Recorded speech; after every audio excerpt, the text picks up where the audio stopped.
Hello, it's the Giant Bombcast on this Tuesday, the final day of April 2019. Pop quiz, how many days in April? 33? Yep, that's right. It's April Fools! Yeah, it's a leap year. It's the only day we can get those in. That's right. Or the last day we can get those in. That's right. All those fools. Jeff is here. Take it, fools. Hi. Hello, Jan is Take here. it, fools. What's up, fools? Is everybody going to say their catchphrase now? Yep. Ben is here. Fooled up! I am here. Argle Bargle. That's yep. Yeah. Argle Bargle. It's on all the shirts. That's right, GiantBomb.com/merch. There are- slash Argle Bargle. Argle Bargle. There are unofficial illustrations of me peeing on things and saying Argle Bargle on t-shirts out there. Yeah, though we do Damn it. not get That's- any kickback from we don't- those, yeah. unfortunately. We hope those airbrushed No, that's Brad dressed up T-shirts like Michael Jordan. down at the mall, on the mall kiosk. Crying. Yeah. At crying, yeah. Fisherman's Wharf, actually, is the best place to look out for those. Yeah, Brad covered completely in silver paint, hiding in a bush in Fisherman's Wharf. That is official. Popping out and saying Argle Bargle Yeah, that at is- children on yeah. vacation. That is officially licensed. That is definitely And please we hire throw him people. $1. Yeah, please. Yeah, that's not Brad. Someone we hired that looks like Brad. Honest. That's bored. Yeah. Just enough paint, anybody can. Yeah. Jason has been waylaid on the highway, I understand. He's stuck on the Bay Bridge, Yes. probably. But it sounds What a like- miserable. I would never want to be stuck on a bridge. That seems. I used to have It's a lot great of. view. It's a nice. Well, it's.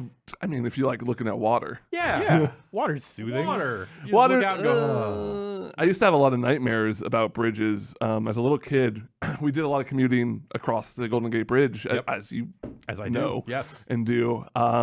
And just something about it. And it was never like anything really dramatic. It was more of just like the bridge would kind of start to gently go into the water. It wasn't like we were falling off this bridge, Yeah. but I think just like I was often falling asleep on the way home from a Thanksgiving or a Christmas in the city and visiting relatives and just like falling asleep on a bridge, especially with those towering lights. It's a scary bridge. Do you think Bridges are did scary. the 89 earthquake situation I was raise fears about bridges around here? I was in a womb at the time. Okay. But just generally, did people get worried about being on the Bay Bridge after that? I didn't. I don't know. I'm an idiot when it comes to earthquakes. You're like, it happened. It's not going to happen again. Well, yeah. Well, I'm more like, it happens. What are you going to do about it? Yeah. I'm going to stand in a Knock doorway me and on a hope for the bridge. best, I guess. But if it catches me, it catches me. It's not going to impede your bridge-based lifestyle Exactly. at Yeah. all. Yeah. God, because then what? You wouldn't be able to get around this area at all if you Yeah, ignored bridges. You could drive all the way around and try to loop back up. but then there's even bridges up there. Well, solid bridges. Not as many as New York. damn bridges. We don't have any cool like Gothic bridges either. Like New York, has like Yeah. gargoyle. I don't think there's gargoyles on the Gargoyle bridge, Bridge but you in can see Manhattan, gargoyles like yeah. under the bridge. Uh huh. Um, Take me to the place. Yeah. Yeah. Yes, This city, definitely. if this city had more gargoyles. there's some not too far from here. Really? There's like a lot of parks on roofs around here, and you can get a view of this terrifying building that I assume some sort of Dr. Robotnik-esque man lives in. Yeah. What? We're just It's like- going there it's like now, It's huh? like a Ghostbusters What? type of situation. He's a Yeah. Ghostbuster, right? Yeah, he's the main Ghostbuster. Yeah, cool. The wisecracking one. I like that guy. He's like, you're not psychic. He can't drive. Yeah, no, they don't let him. Should we do the thing?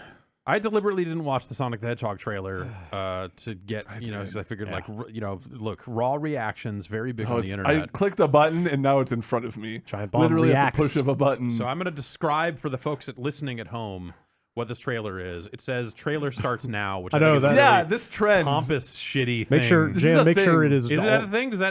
Do they put a countdown on the video? Make sure it's all the way at the beginning, just to get all the sound effects in.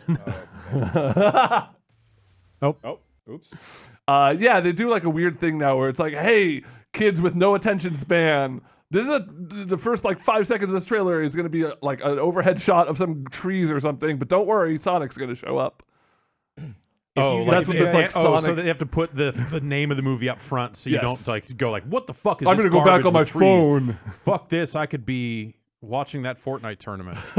If you guys were to guess what type of Sonic or what type of song you'd overlay over a Sonic trailer, like something that evokes Sonic the Hedgehog, what would you put? I didn't have to guess because the name of that song was trending on Twitter this morning. I don't know. I don't actually know the answer. I would think Green Hill Zone. Yeah, like I mean, a remix of one of those bangers, right? Yeah, totally. I would get, a popular band like Good Charlotte or Yeah. Three Doors Oh, Down yeah. to do Yeah. a version of the Green Hill Zone. Okay. Like how was it Blink Panic at the 182? Disco, maybe. There, Who sure. did the Good Burger credit song? Was it Blink 182 or was it Good Charlotte? I want to say it was Good Charlotte. Less Than Jake. It was one of those caliber bands. Less Than Jake Sync. would be too good for what I'm going for here. Okay. So I don't know. I think, but also, I would say you could. What if you did some classic rock? What if it was Like fucking Walk This Magic Way. Carpet Ride? Sure. Or something Yeah. like Run. Or- Is there a good Run? Like Run to the Hills, but faster. Yeah. Just some Credence, maybe. Sure. Yeah, set it in Vietnam. Or some Skinner. Creed covering Credence. Okay. Okay. Creed Clearwater Revival. Yeah. Or how about just higher? Yeah. How about just higher? Yeah. Sonic can. But like a slow Take you melancholy version of it. Well, that would be in the sequel when like Tails comes in. So Okay. okay. Okay. Oh Yeah. yeah. Sure. Oh yeah. And then, like, if there's like a metal Sonic or something, some depressing pollution world, then you would Sure. need like the slow melancholy. none of these are even in the same ballpark. Okay. as what they went with. All right. Well, what if it was? Hit it. Well, Okay. No, we're let's just doing it. Go ahead let's and just hit it. let's just. All right. Oh. I need more Yeah, volume. yeah. It started over. There's a certain overabundance of sound effects that I'm looking to capture here. You're right. There was trees. Start over one more time. Did you get the sound? I can't. does the Sonic I sound. don't hear it. You got to crank We're not this way getting. up. We're not Yeah, getting sound. We're not getting sound. You guys hearing that? Yeah. Okay. It did the ring sound. It does the ring sound. Okay. Okay. All right. There's And then it rings immediately around does the ring sound again. Paramount. There's rings around the Paramount instead of stars, which I'm all fucking for. Yeah, good, I'm all nice for them touch. saying like, no, Sonic the Hedgehog's a big deal. We need to fuck with the That's logo. the best part of this trailer. Oh. Huh. This isn't. He said the thing. Oh, and he said the thing. He said you his- need to turn it he's way up. already 'cause said I'm it. like, He said- we're missing this. Did he say gotta go? Did he literally say gotta Yes, go back fast? it up. Come on. Like, who are they making this movie for? People that actually like Sonic or people that fucking hate it? Because, like, so far... There we go. Doing calf stretches. Fuck me. I mean, you're not gonna have him not say it. So, Then But, people are like, gonna say, also, "He didn't say I would it." absolutely not This is have my him say it. the cut to military brass sitting around the table and everything's all ominous is Yeah. my favorite. Yeah, I like Okay, the bad guys. that's the Dark Optimus Prime. There's a bus with Cortana built Wait, in. what is this fucking big rig? Oh, okay. All right, yeah. There's Jim Carrey. Okay, sure. Charge here. Yes, I am. Nope. I'm wrong. I'm in charge. This kind of made me laugh. Allow me to clarify. I gotta shave my mustache off. In a sequentially ranked hierarchy based on He's looking at a cue card. The disparity between us is too vast to quantify. Agent Stone. The doctor thinks you're basic. Listen, pal. I don't know if you. I thought that was I'm funny. sorry, Major. What was your name? Benny. Nobody cares. It's like The Rock. I like Jim Carrey. SFPD. Well, okay, so we got a kid, a cop, Cop. It's Cyclops. and he finds Sonic the Hedgehog hiding in a... Oh, he shot him. This is just Detective Pikachu right here. I want answers. Basically, it looks like I'm gonna have to save your planet. Okay, yeah. What? Also, Okay. Ben Schwartz just doing the Ben Schwartz voice. There's the other sound. Yeah. Oh, is that all you got? Okay, yeah, that is Ben Schwartz. I had forgotten because it didn't sound enough like him. Whatever this creature is, our job is to secure it. It's a really Wait, bad so mix just of. Dr. Robotnik just wants to capture Sonic? This is kind of a Dr. Robotnik origin story. I'm getting the Okay. hint of. Like he's not. Wait. full Watch what they put up next. Has a Genesis. Every Dr. hero Robotnik has a Genesis. Genesis? Look at this. I have a Genesis. 9 million steps today. International trailers say Mega Drive. Yeah. I honestly think Ben Schwartz could carry this whole movie on his back. Too many quills. Quiet. How much longer? I can't breathe in here. Do you have your child in that bag? No. I mean, yes, it's a child, but it's not mine. It's not your child. Smells like body spray in an old ham sandwich. And then the ring again, and then glitchy. Oh, there okay, he is! there he is. There he is. Dr. Robotnik grew out the mustache and put on steampunk goggles. There were giant mushrooms. I don't know, man. That doesn't look How do we already have a Sonic emote in our live chat? disturbing. I don't know. God's forsaken us. It's not me doing it. You know, It seems very unnecessary. yeah. This Yes. whole thing. Yeah. This whole thing. They And- had to get it out in front of Pikachu. You know, this movie but cannot exist in a post-Detective Pikachu world. This movie's coming after Detective Pikachu. Well, then Yeah. they're fucked, Jan. They They're are. fucked. Yeah, like what? It's not that. Nothing about the Sonic. You don't want to know Dr. Robotnik's dark origin? I know, whatever. Like he wants the Chaos Emeralds. One, were they referenced at I all don't in think this trailer? movie's even going to have Chaos Emeralds. I mean, I would assume that he is like somehow like the military found some crystal mining project and they're defending it, but it's really the Chaos Emeralds, sure. right? Like, I'm that's sure like the probably- very end. You think he goes At super the very end is him just juggling them all, and it says like "fucking And try again" or Obama whatever. walks in from off screen Yeah. and says, "Thank you, Sonic, for finding the Chaos Emeralds." Yeah. And salutes them, and John Cena's there too. I actually for a while thought John Cena was in this movie. He might be. Yeah, he might This be. movie's easy going to have a mistake. As soon as I cameo. saw the military, I was like, "Oh, that's right, John Cena's in this." I was like, "Oh, I'm thinking of Bumblebee, where I think he plays a military guy." Yes. Yeah. But yeah, I feel like the like gotta go like saying that out loud. I don't think that does that actually play to Sonic fans or to people that fucking think Sonic is stupid. Both. Okay, It plays to everyone. because when I hear it, I go, "Oh God, fucking terrible." I think it would have been too far if he was like, "I gotta go get a chili dog" or something that's more more inside. inside. Yeah, I think I that's too guess. much. I But don't know. like my mom probably knows Sonic says something about going fast, and that's like. But he doesn't. When and why? Where did that all come from? the cartoon. Okay. Okay, But that's like why, New like, Sonic and because I have maybe seen a episode of the cartoon. And you know, like Sonic's official Twitter account is one of those very like Wendy's. Oh, it sucks. Where Yeah, it's very fucking garbage. referential. Yeah. And But like, that's the thing is like, I think the "gotta go fast" thing has become more known as a reference for like, and the origin of it is lost.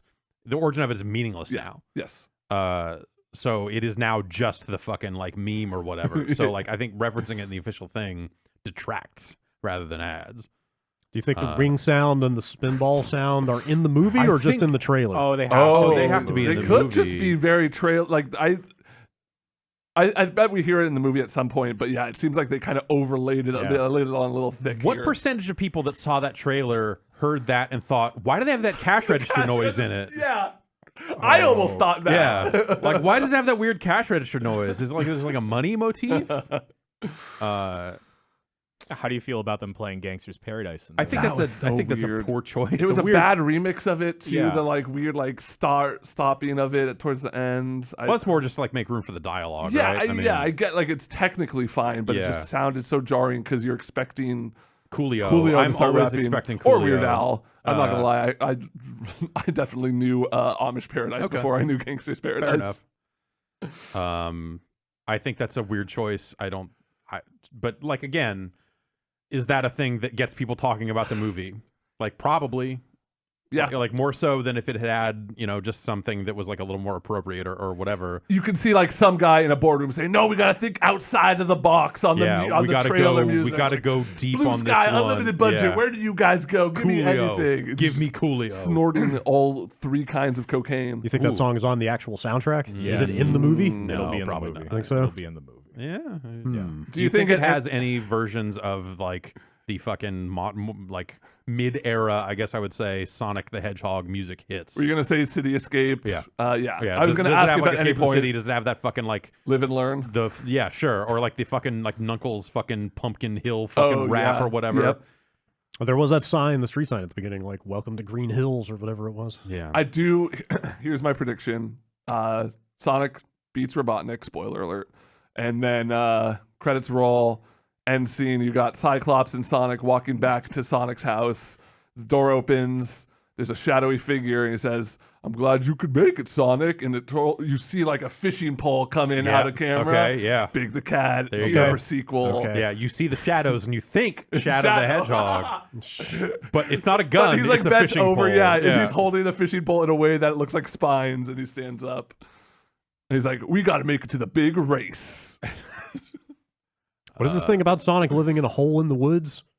Yeah, that's weird. like on a pile of trash. He implies that he's not Like- from this world. Right. Yeah. So is he like Bigfoot basically? He's like the monster that lives in the woods. I see him as more of an ET who's Okay. like here for some purpose that he doesn't know. Well, Sonic the Hedgehog doesn't take place on Earth, no, right? But It's this the planet Mobius. Mobius. Yeah. this is definitely Earth. No one should know that. Yo, real talk though. I didn't know that. Sonic the Hedgehog comics, not that bad. I'm just saying. Okay. All right. You know, there's a lot of reference to chili dogs, even when it gets super dark and bleak. Isn't there like a punk rock? Yeah, when Band of Sonic Sonics. finds his like brother and sister, Yeah. they form a punk rock band, and their punk rock music helps them fight Dr. Robotnik and other robots. So, I hope that makes it in. It's very cool. Yeah, that's maybe number 3 or 4. Yeah. What In if they the- sound like Good Charlotte? Would that? What if they just get the rest of Good Charlotte? Ben Schwartz fronting a good, like with Good Charlotte behind. Call it Better Charlotte. Yeah, It's there the you go. Good Charlotte Nailed cover it. band. Best Yeah. Charlotte. Yeah. Damn it, Ben this is Charlotte. I'll Huh. see it. I'm gonna see it. I'm gonna see it opening night. Congratulations. Oh, what is that This crowd is your going to be Avengers Endgame. It's gonna just be a movie theater. Yeah, this is the like? Like who goes to see that on opening night? Like, what Me. is? I'll probably like go. half of Like, that office. is it- I bet it does well in this city. I was Yeah. gonna, like how many genuine Sonic super fans are there, and how many people are just there ironically? 2080. Okay. Do genuine Sonic superfans leave the house often enough to go see a movie? This I is mean, something I they come must to have done work every research day. on, right? Okay, all right, that's fair enough. All right. When is Detective Pikachu out? May. Okay. Next Yeah, month. I think like people are seeing test screenings now, Yeah. right? So Ben, if they're giving out Pokemon cards for Detective Pikachu, Yeah. what make good are they giving in front of the Sonic movie? I think they're just giving out like movie theater chili dogs. Like if your theater has chili dogs, you get one. If it's one of the smaller Do movie independent theaters cinemas. have chili dogs? I feel like that's Um, like a smell concern inside the theater, A lot, isn't it? Like, most of them have hot dogs, but not. Yeah, I don't hot think. I dogs, don't think yes. many have chili. yeah, Well, chili seems like a mess on the seats. It's usually coming this like summer. Okay, Yeah. great. No, if that becomes the thing, and they're Yeah. like, now we've got chili, and it's just Sonic branded chili at all the movie theaters. Ooh. It goes through you pretty fast. Yeah. Thank you, Sonic. Thank you for your service, Sonic, who is going to be either fighting or helping the military. Have they ever done like a Sonic branded Chef Boyardee? Yes. Rings, Yes. I ring have, pasta. I still have them, and it's like it hasn't deteriorated. I have So those are like MREs basically Yeah. in the last like 50 years. I have Sonic 3 Lifesavers, like Okay. blue raspberry Lifesavers yeah. that they put out alongside Sonic 3. Wow, Sonic 3. Yeah, they're very old Lifesavers. Do you want to try? Do you want Yes. to? You want to try them? You want Yes, to put those in your I mouth? do, I do. I want to put Sonic in me. Okay, great.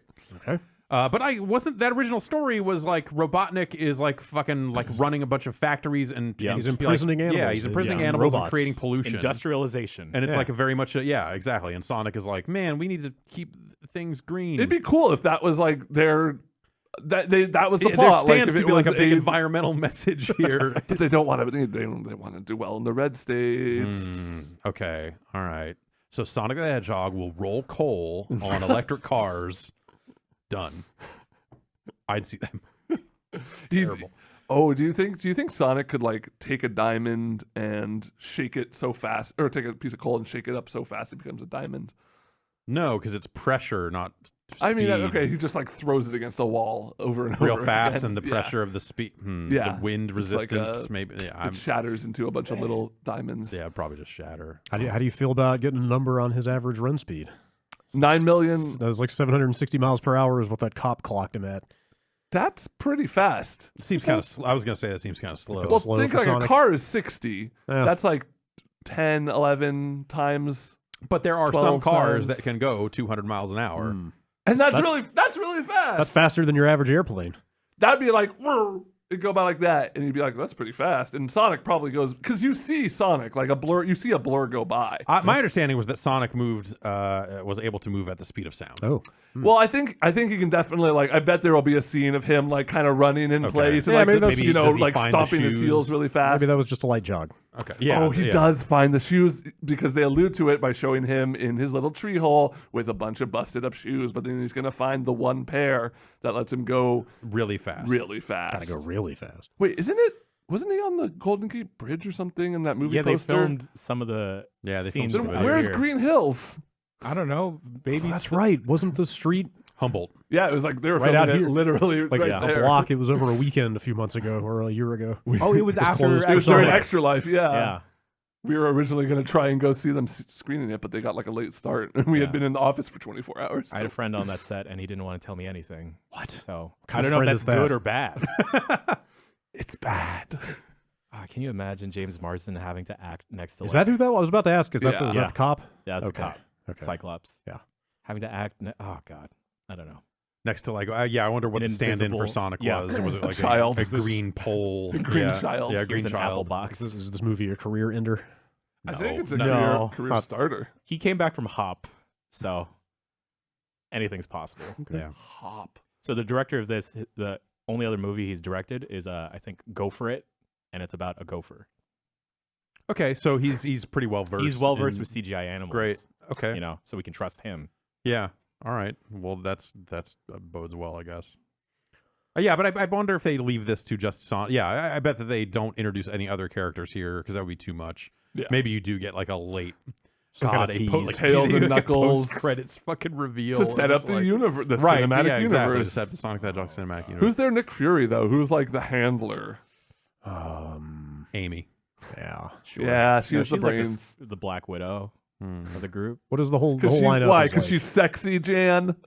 I didn't Tails. say it. What do we got? Tails, Knuckles, Shadow, Amy, Big, Metal Sonic. Chaotix, the Yeah. the Oh yeah, Chaotix. I forgot about Metal Sonic. alligator, Like what the Cream. the duck, Cream, from Rouge, Sonic the the Bat. Fighters. Damn, we can only name like 10 Sonic characters. What's wrong with us? Flicky is technically part of the Sonic universe retroactively. They Yeah, shoehorned there's him the in. president from the Sonic Adventure. That Adventure girl he 2. kissed. Yeah, Oh, yeah, the human the lady. human lady Yeah. that he made out with. the Chobos. The Chows. Chows. Chows. The Chows. Yeah. Oh, you're gonna have a good Chows. What You if have like to bring your Dreamcast controller, like memory thing, to the movie theater. What if and- the Chows are all cute and then like James Marsden goes to pet one and then they got really mean? Oh, no. And Sonic laughs and makes a one-liner. He's like, "Oh, you must have forgot your memory card." It's a great one-liner. Oh boy. Yeah. I Can't wait. Yeah. Can't come soon enough. Sure.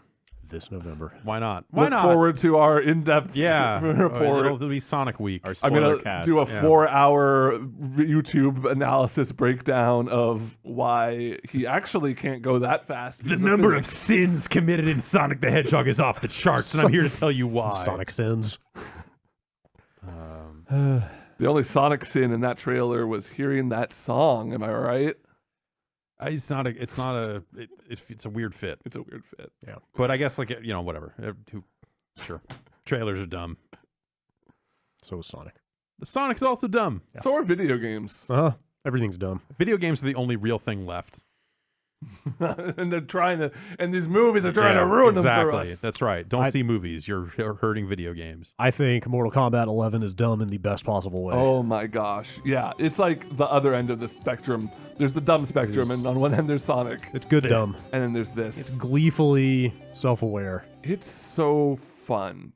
I The game or the story? both. Yeah.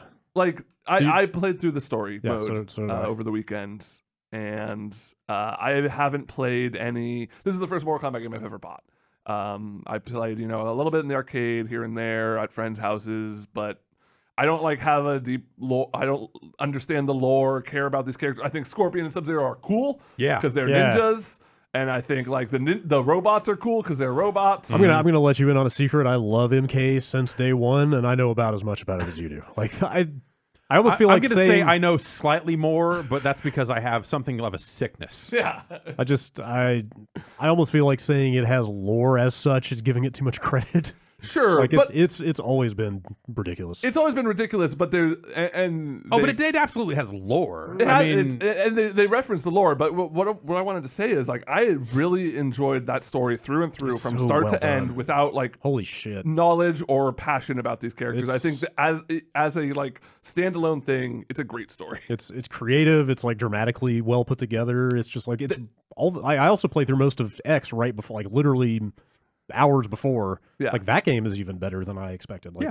Those games are written way better Totally. than the Mortal Kombat series like should it's be. very easy to sit there and go like, oh, this is the best story that's ever been in a fighting game, but like it's actually like a really just good ass video it's game one, story. One of the best video game stories of recent memory. Like Yeah. there are a couple of really poignant moments. There's some just jaw dropping like holy shit moments. Yeah. There's Like, some parts where it becomes Doom, and there's Yeah. just like thousands of demons getting shot, which is really cool. It's- yeah. Like, I don't know. like man. there's some uncomfortable stuff in there. Like it's Yeah. man, it's something. There's some really like I love. There's also like a lot of stuff going on in the background which you can miss. Like we had to replay certain portions. Yeah, I did too. One of my favorite little touches, and this might be an well-established thing, so forgive me if this is well-trodden territory, but I love how much of just bros that Liu Kang and Kung Lao, they're just like they're always kind of like sparring with each other in the background, and Raiden's not there, and they don't have anything to do. I saw somebody describe their chapter as like a buddy cop thing. which was basically they're like the bros from the monastery. They're the two strongest Yeah. guys and the two biggest assholes. Like they're the Shaolin like, monks. Like nudge each other when they say something funny and Yeah. like high five practically.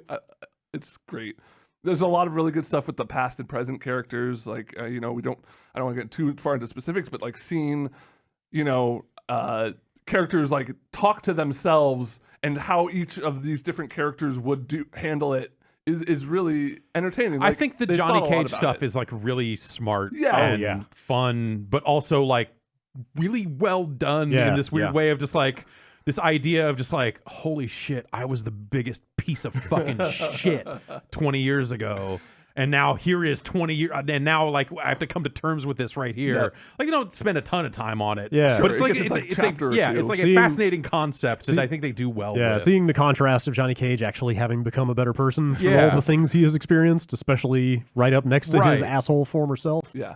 it's Like neat. that line about the father, like their like, what was it? Was like Dad always said, "Hungry people eat lunch, humble people serve it." Right? Yeah. And then Old Cage is like, Dad was an asshole, and Hollywood made us a worse asshole. Yeah. Fuck off. Yeah, it's Like- it's interesting. It's cool too because like you can see just like young Johnny's got the full on Johnny tat ready and showing Sunglasses. but you can see just like the tip of the H poking out from old Johnny Cage. It's Yeah. just Oh, like yeah, a yeah, yeah. reminder, Yeah. you know. It's like it's still there. yeah. It's still there when he needs it, but they he humanized does not Johnny need it. Cage. Right? Yeah. Yeah. Like, holy crap. Yeah, that stuff is super well done. I think they make good. Like the thing coming out of Mortal Kombat X is they really focus a lot on new characters, both in the story and just in the game. You know, the 9 covers so much territory with the existing kind of like the characters you have real nostalgia for. Or not to say no one has nostalgia for the for like the 4 through 7 era, let's say. Of there are Bo Raicho fans out there. Sure. But like 9 really chews through the meaningful characters of the old days of Mortal Kombat. Yeah. And so like X gets into just like, oh, by the way, here, a bunch of time has passed and here's a bunch of new characters. And at the time that felt like, okay, well, yeah, I guess like you got to move on.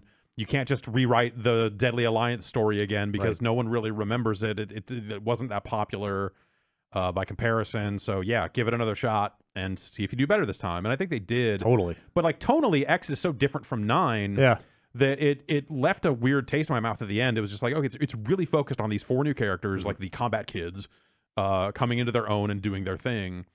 And I thought it was weird at the time to focus the story so much on like the Sonya and Johnny Cage end of things. Sure. Because classically it's always been about Liu Kang and then like Scorpion and Sub-Zero. I'm trying to think God, Liu Kang doesn't factor into X much at all. No. I guess. No, Now that I not think about really. it. I mean, kind of as a bad guy. Yeah. But he's not, he's not the Liu Kang that won the first 2 tournaments. and all that The other stuff shit. I liked best in X was all the Outworld stuff. I couldn't believe, like at the beginning, it was like, oh, of course there's a new Khan. Yeah. Like that sounds very trite. But then the way they get into like the conflict and power struggles going on there and like tie some of the old characters into that. Yeah. In like a Civil War kind of context. Like, yeah, I like. like I really cared about that stuff. Like it was weird. Yeah. I thought Kotal is a really cool Yes, character. he's like fleshed out way more than you should expect. Yeah. And so that's the thing. Like coming into 11, I didn't really have like obviously they promoted all the time travel stuff and it was like, oh, wacky hijinks with 2 Johnny Cages, that'll be fun. Yeah. And I was really looking forward to it, but like I didn't really, other than kind of knowing that it was going to be this big time travel thing, I didn't really know too much about it. So seeing the way that they actually really, really meaningfully bring together the events or the characters and the motifs of 9 and the kind of darker tone and the characters of X. Yeah.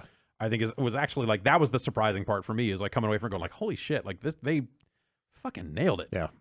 They use the young and old characters for a lot of goofs, but also Yeah. for a lot of like really touching character development. Mhm. Like trying to think how to talk, like without getting into too many details, like the interactions between Cassie and old Sonya and Cassie and young Sonya, Right. Yeah. like really hit home. Yeah. Like, that stuff is And then like, throw a couple Johnnies in there, and it gets even more complicated. Right, Like there's so right. many, like it's if you try to do a diagram of everyone's relationship with each other, it'd Yeah. just be like a huge mess. And Yeah. they make it work for such a But- like the whole story mode's only maybe 3 to 4 hours. So and those characters get maybe like 20 to 30 real minutes of stuff, but they set up a good arc and have a good payoff. Yeah, I think that stuff's good. I think there's a lot of good stuff with like Jax and Yes. his daughter and Yes. stuff Yeah. that is like really interesting Jack stuff. might have But- been my favorite character in there, if you count. It's such a weird thing to talk about. Yeah.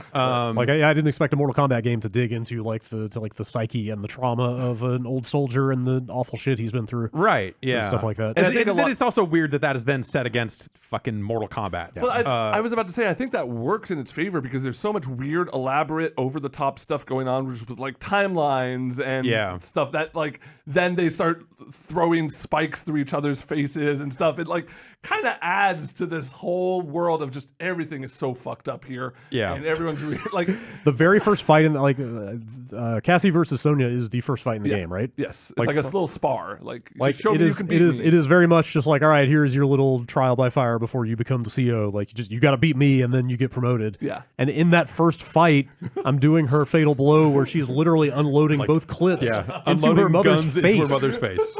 And Johnny Cage is in the background clapping. And then the fight is over and they get up and dust each other off and they're like, yeah, all right, you're in. It's fucking ridiculous. So insane. But like, I guess like that's the weird thing about it is I think it still manages to work. It's like remarkable that it still works.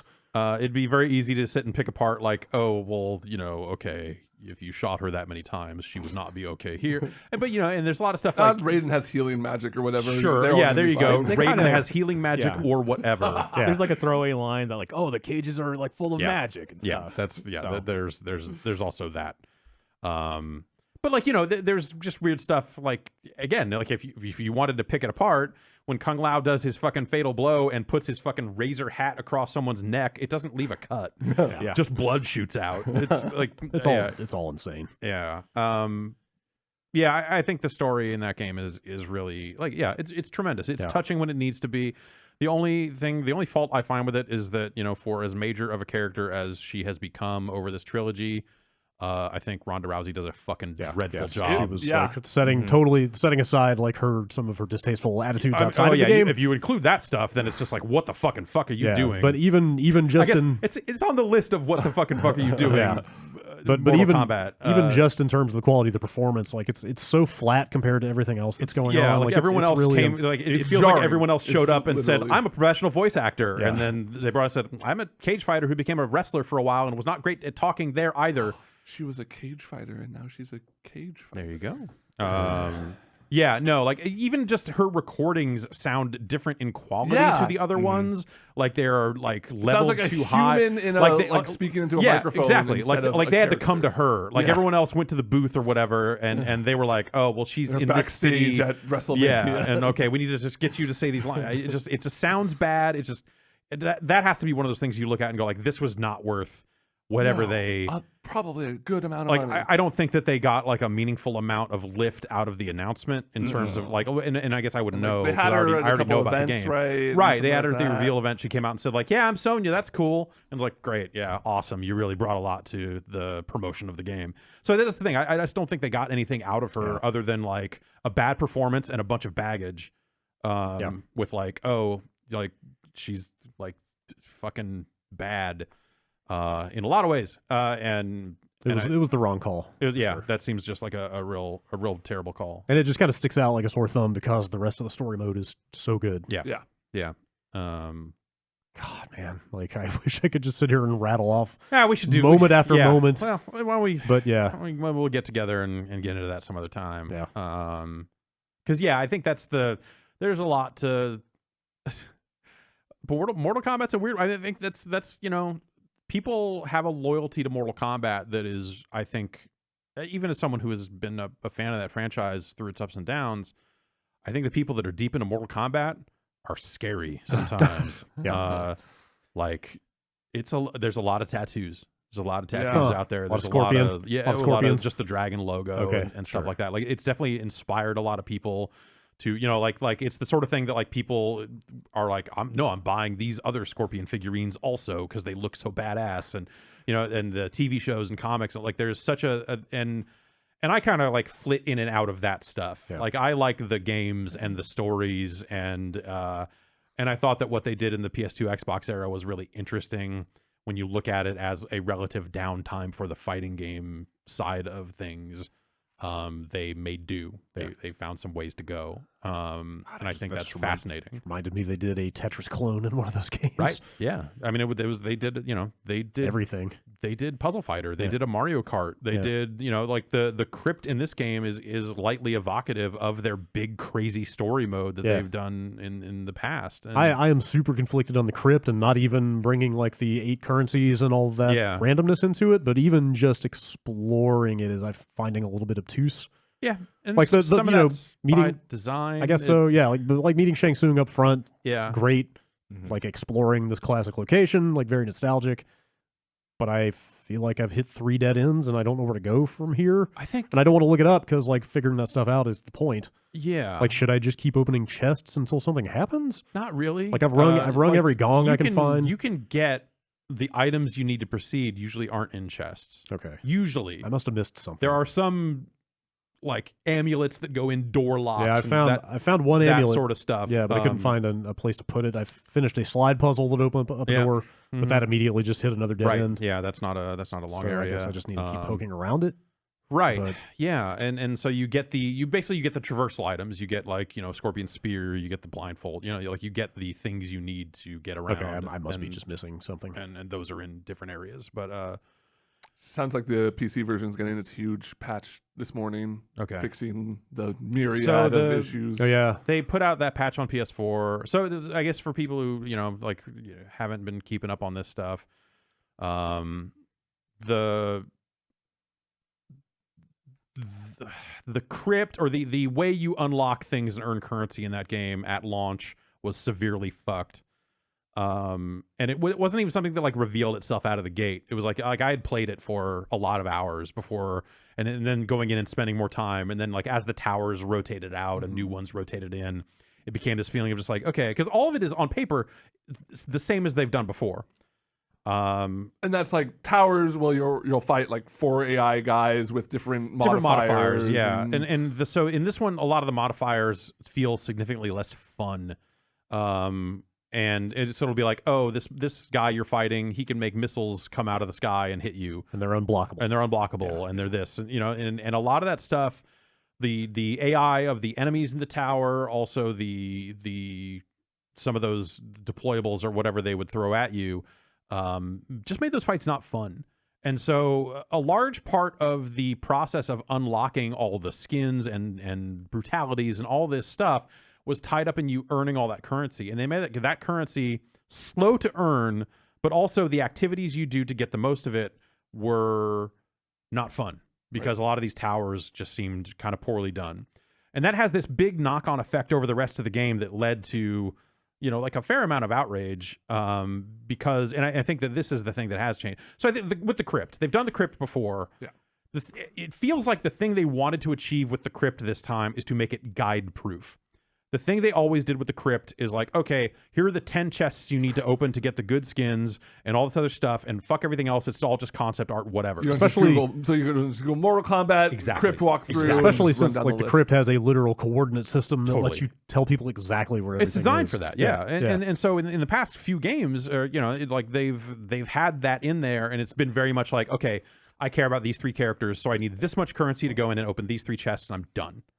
And I never need to touch that again. So this time around, it felt like, well, they're going to randomize what's in the chests or randomize the placement of the chests. So a lot of that stuff is now just strewn about the island. And so you can't really, with few exceptions, you can't really have a guide that says, here are the 10 chests you need to open. Instead, it's like, hey, you need to open the chest that cost hearts, and that's the hardest currency to get. Yeah, I like you were talking about getting them by doing fatalities and stuff, and I was like, how hard can it be? And then I started playing those modes.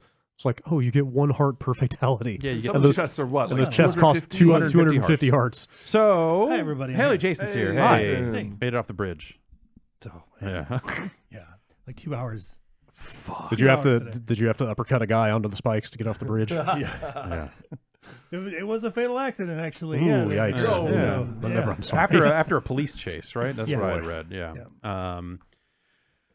So we're talking about this crypt stuff. I'm sorry. Yeah. Oh, geez. So did they? I just when I logged in last night, got my giant dump of currency and Yeah. the apologies splash screen. Did that just go out last night? Yeah, it went out Yeah, yesterday. just the PS4. Yeah, Okay. just on PS4. Yeah, and it sounds like you're saying PC you might be getting it. Yeah, I saw that a big PC patch was coming this morning. It was a but fair I think it's amount. behind. Yeah, I It still was think already it's behind the behind. patch, Yeah, so I it was think already this is the behind. last patch. Great. Okay, so It was- they're still not caught up. It's I think so. Yeah. It's like Yeah, they're 500,000 hoping Xbox coins, today. which Yeah. is like double what I got out of playing through the story mode. Right. I think it was like $10 worth of the paid currency or something like that. It's 500. I think it was 500 time crystals and 500 hearts. Okay. But like a big money dump like that is just a band-aid, right? And, Yeah, and that's you're so gonna open that 2 or was 3 even things that and- was even the splash screen message says, "Hey, while we're working on the issues, Okay. here is a dump of currency."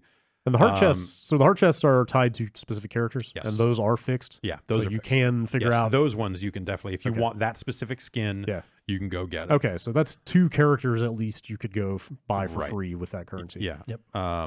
Or 2 skins. Yeah, and or you could buy skins. Well, yeah, with your time crystals, you can also buy skins out of the paid shop. Right. Did you guys spend your money already? No, I've I've spent all No, my I'm money. still sitting on all my paranoid. money. So I've played a lot yesterday after that patch rolled out, and I don't think what they've done is enough. Yeah. As far as like difficulty levels or like how they've both. adjusted things in The way they didn't adjust Towers of Time? prices on the chests. It's Really? more just like, okay, now you get 3 hearts for a fatality instead of 1, Okay. and I think 5 Oh, for a across the board? brutality. Yeah. Okay. Hey, don't Oops. discount That's- knocking open that's those vases triple, as but well. it's You still- get like 5 or 10 coins now. Yeah, so originally, one of the patch notes was my God. raised the rewards in breakables in the crypt. And And you're I'm like, thinking okay, like 100 or 100, something. 1,000, something like that. Oh. It went from like 1 Yeah. or 3 to 5 or 10. So it's like the adjustments don't actually Oh man. over time. That's a meaningful change. Also- but like Yeah. short term, you're not like Also, it's- not to nitpick, but the swinging that hammer is so slow, and the arc is so narrow that you can miss chests that are almost right in front of you. Sure, Like sometimes. it takes forever to even just go around. I just busting that stuff picture up. them with a big lever that says the money taking lever, and some guy cranked it. It was all the way to the right, and he cranked it all the way to the left, and then a guy in a suit walked back and like put it back in the middle. But that's the Like, thing is it's not. None of this stuff has a lot to do with the actual microtransactions, the actual like put Can you money not into buy the game. hearts? No, No. you can't. Oh. You can only buy like time what is it, crystals, 5 which items is a day. yeah, and then so the only money option you really have there is to buy time crystals, which you can use to buy things that are in the Cosmetics, cosmetics that are in the shop. is a It's basically it's a rotating rotation, supply. 5 a day. It's basically the Apex Legends shop of like Got it. here's your 5 things for the day. You can buy them. and if you already have them, it's got a check next to it because you might have unlocked those in the crypt for free already. Right. So what happens in the crypt then? Because those are kind of predetermined chests. If you go to open something that had that item in, I wonder what happens. I don't know. Yeah, Maybe- maybe after they, you bought maybe they it? dump some Yeah. consumables on you, or maybe they I don't know. Yeah, maybe maybe. not. Probably nothing. Probably nothing. if I Yeah, had to probably guess. nothing. Maybe some extra coins or something. But yeah, so I guess like I and the tower seems like slightly easier, but it's still not that much fun. And Fighting games like this are all about not having RNG mess you up. Like I feel like that's like the most frustrating thing yeah. to me is a fighting game where I am like, oh, I like legitimately didn't have a chance to block that, or like it just seems frustrating. It I- doesn't Might as seem well be fun. playing Mario Party. I will. I at least appreciate that the set of items that comes out of any given chest is at least fixed. So like, you're gonna get 3 Kung Lao items at No, a time. I'm talking which- specifically about like the unblockable that, projectile yeah, sure. tower stuff. Oh, yeah, that, yeah, like, yes. and so that sets up a situation where you get a bunch of consumables that you can use to try to counter or go or, handle that stuff. And that's not a fun escalation of like, Yeah. oh, they're using this, I need to use this. Like it just doesn't. It's It not like doesn't add to strategic. it. You're not like building a character with a bunch of Yeah. traits and stuff, which would be cool. Instead, you're literally, what is the one item that counters this Exactly. other item? I better Yeah. click on it once before I fight. Right. Precisely. Which is another step to, which again is they've done similar stuff to this tower and this stuff before. I think it's a situation where I think a lot of players' tastes have changed when it comes to what they're willing to handle when it comes to loot box type content. Sure. Yeah. And also, there is a system to buy stuff. So I think some of it is people are confused and conflating the currency you can't buy with these skins that you can, and thinking that it's this big devious thing. It doesn't strike me as devious. It strikes me as like unbalanced, perhaps. Incompetence is maybe a little harsh, but like no, like it's out of touch. Out of touch. Like they did not do a good job, and I bet on some level they probably are looking at it and going like, well, we want people to play this game for like a year. We don't want people to unlock the crypt in a day. That's a big ask for a fighting game. But they're going to be putting out characters for at least a year. Yeah, like that's the original reason to bring DLC characters. Like that's the best way to get people. Like if people like playing your game, they're going to keep playing it. Right. You're not going to. I guess you can trick. And I think they want people to like always have something that they want the currency to always mean something. So they want the crypts to take a fucking and they out of the gate they probably wanted the crypts to take forever to open for that reason, because traditionally you open that crypt in the first week and then you never think about it ever again. So have like a refreshing crypt or something. You can, but that's not the actual answer. I think the actual answer is like to treat it like Apex, Fortnite, or all this other stuff. Like they need to add more skins, and there are seasons of skins, or there need to be like, hey, here's 30 more scorpion skins, and maybe you can relock the chests in the crypt and open them again to get them that way, or maybe there's another way. So like I think there's ways to get that longevity out of it, but I think that they corrupted a fun thing in the crypt and to a lesser extent the towers with the way that they built it this time out. And that's a bummer, because I think the crypt has always been like a cool idea that has only gotten cooler each time they've updated it. I think this one, making it third person and having all these weird goofy secrets and Shang Tsung's island and all this stuff, like there's cool shit there. Like almost like a cool little adventure game. Yeah. But instead it is saddled with all these currency requirements and all this other stuff, and it's just not fun. And so like on the other side of this patch, I've never faced so many gates, trying to unlock stuff. And so like I'm now in this weird limbo where it's like, they put out their patch and they're like, oh, we adjusted this, but I don't think it actually fixes the issue. And I think that was my guess going in, is that this wasn't going to actually I don't think solve it's done too much to the crypt itself. No. Like I think their focus is actually on the towers themselves. Right. And but there's a weird disconnect between those. And so you have people two. that have, and this happened in Injustice 2 a little bit, where you can customize your AI settings to be like, oh, I want to have combos 20, this defense 30, whatever it is. And so people are now putting out like, here's the ideal AI setting to beat the towers on normal. Jeez. And you can just turn on AI Fighter, and I've had AI Scorpion off fighting in the corner. Occasionally I have to look over and hit X to go to the next fight, and playing through most of the towers that way and just unlocking skins that way. And it's like, this is dumb. But it's like full aggression and combo, right? Is what I saw. Every character is a little different. Okay. Is there some kind of cap on that? Is it like you can only do that X number of times per day or something? No, you can do it all you want. Just grind currency? It can't beat hard opponents generally, or at least Scorpion with its recommended AI settings will not. Is that different from the like battling other people's teams online? It is different. Thing? You can when you go into the towers, you can hit a button to say turn on AI Fighter. Okay, and then you get a score penalty, so you don't get as many currency rewards out of it. But if you're just looking for the rewards that you get for completing the set of towers, you can complete the set of towers. Okay. Are there other daily things you should be doing if you're looking to? There are literal dailies. Okay. I saw those. Yeah. And so you can do those. You can do like up to 10 like AI battles and still get rewards. That's a good place to get augments. Okay. And I guess they've changed that, so when you win, more skins are coming out of that. Cool. Yeah. Okay.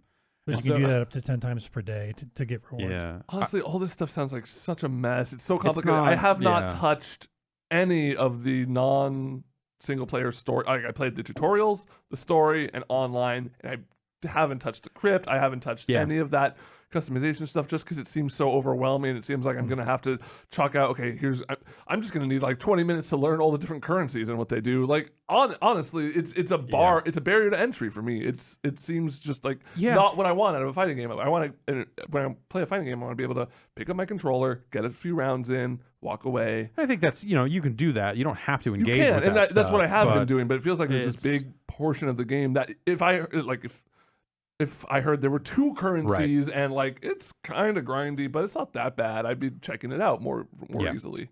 And I think that like a lot of the unlockable skins are fucking cool as hell. Yeah, I think that they've really, for sure, there's some really good art there. they've really opened up the color schemes they will allow on a per character basis. Yeah, I got a red Sub-Zero skin. Yeah. And I was like, what? You're like, this guy's ice. That's dumb, but it's fucking awesome. Yeah. That's how he tricks you. Yeah. All right, and I noticed, so there are like evil and good Raiden skins, Yep. and all of his doohickeys the color schemes will change based on if you're good or evil. That's pretty So like cool. anything that's good. glowing on him will be red if you're evil and blue if you're good. Yeah. There's a lot of attention to detail. Yeah, and I think that stuff's I think the skins are really nice. A lot of them are just like, hey, here's it's the similar thing to like an Overwatch where it's like, hey, there are really like 6 skins but 8 color schemes per, or, whatever it is. Still better than Apex's. Sure, yeah, yeah. So I think that stuff is not necessarily that it's not. I don't feel like it's meaningfully better. I think that they will have made the grind a little bit easier on people by giving out more currency more frequently.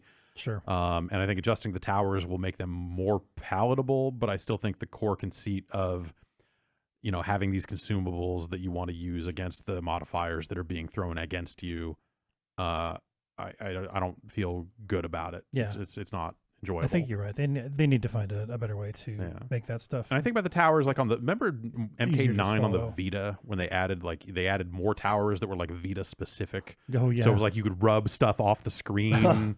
And they the blood would get on the screen. It was like goofy, and it was like that stuff still happened, and it was still kind of a pain in the ass, but it wasn't wired up to all these other systems in a way, and it just felt like this kind of system unto itself that you're just like, you take it or leave it.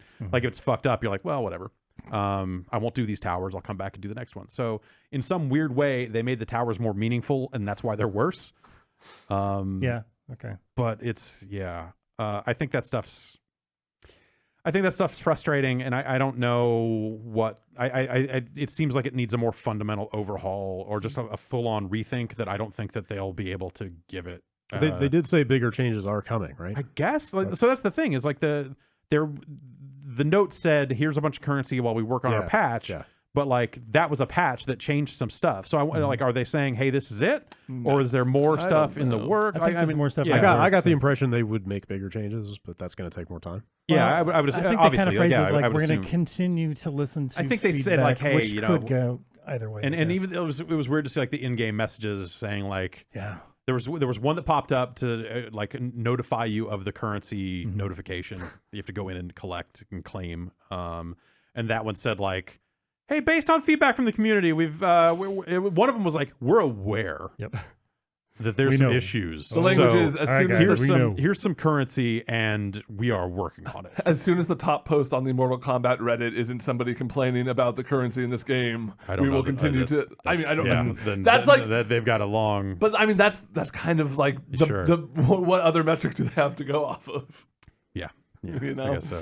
And it's also like a bummer playing this game and just after hearing about a lot of the stuff going on at NetherRealm, a lot of the labor practices. Totally. Yeah, we'll get into that. Yeah, it's just it puts a weird shadow over a portion of my enjoyment of the game.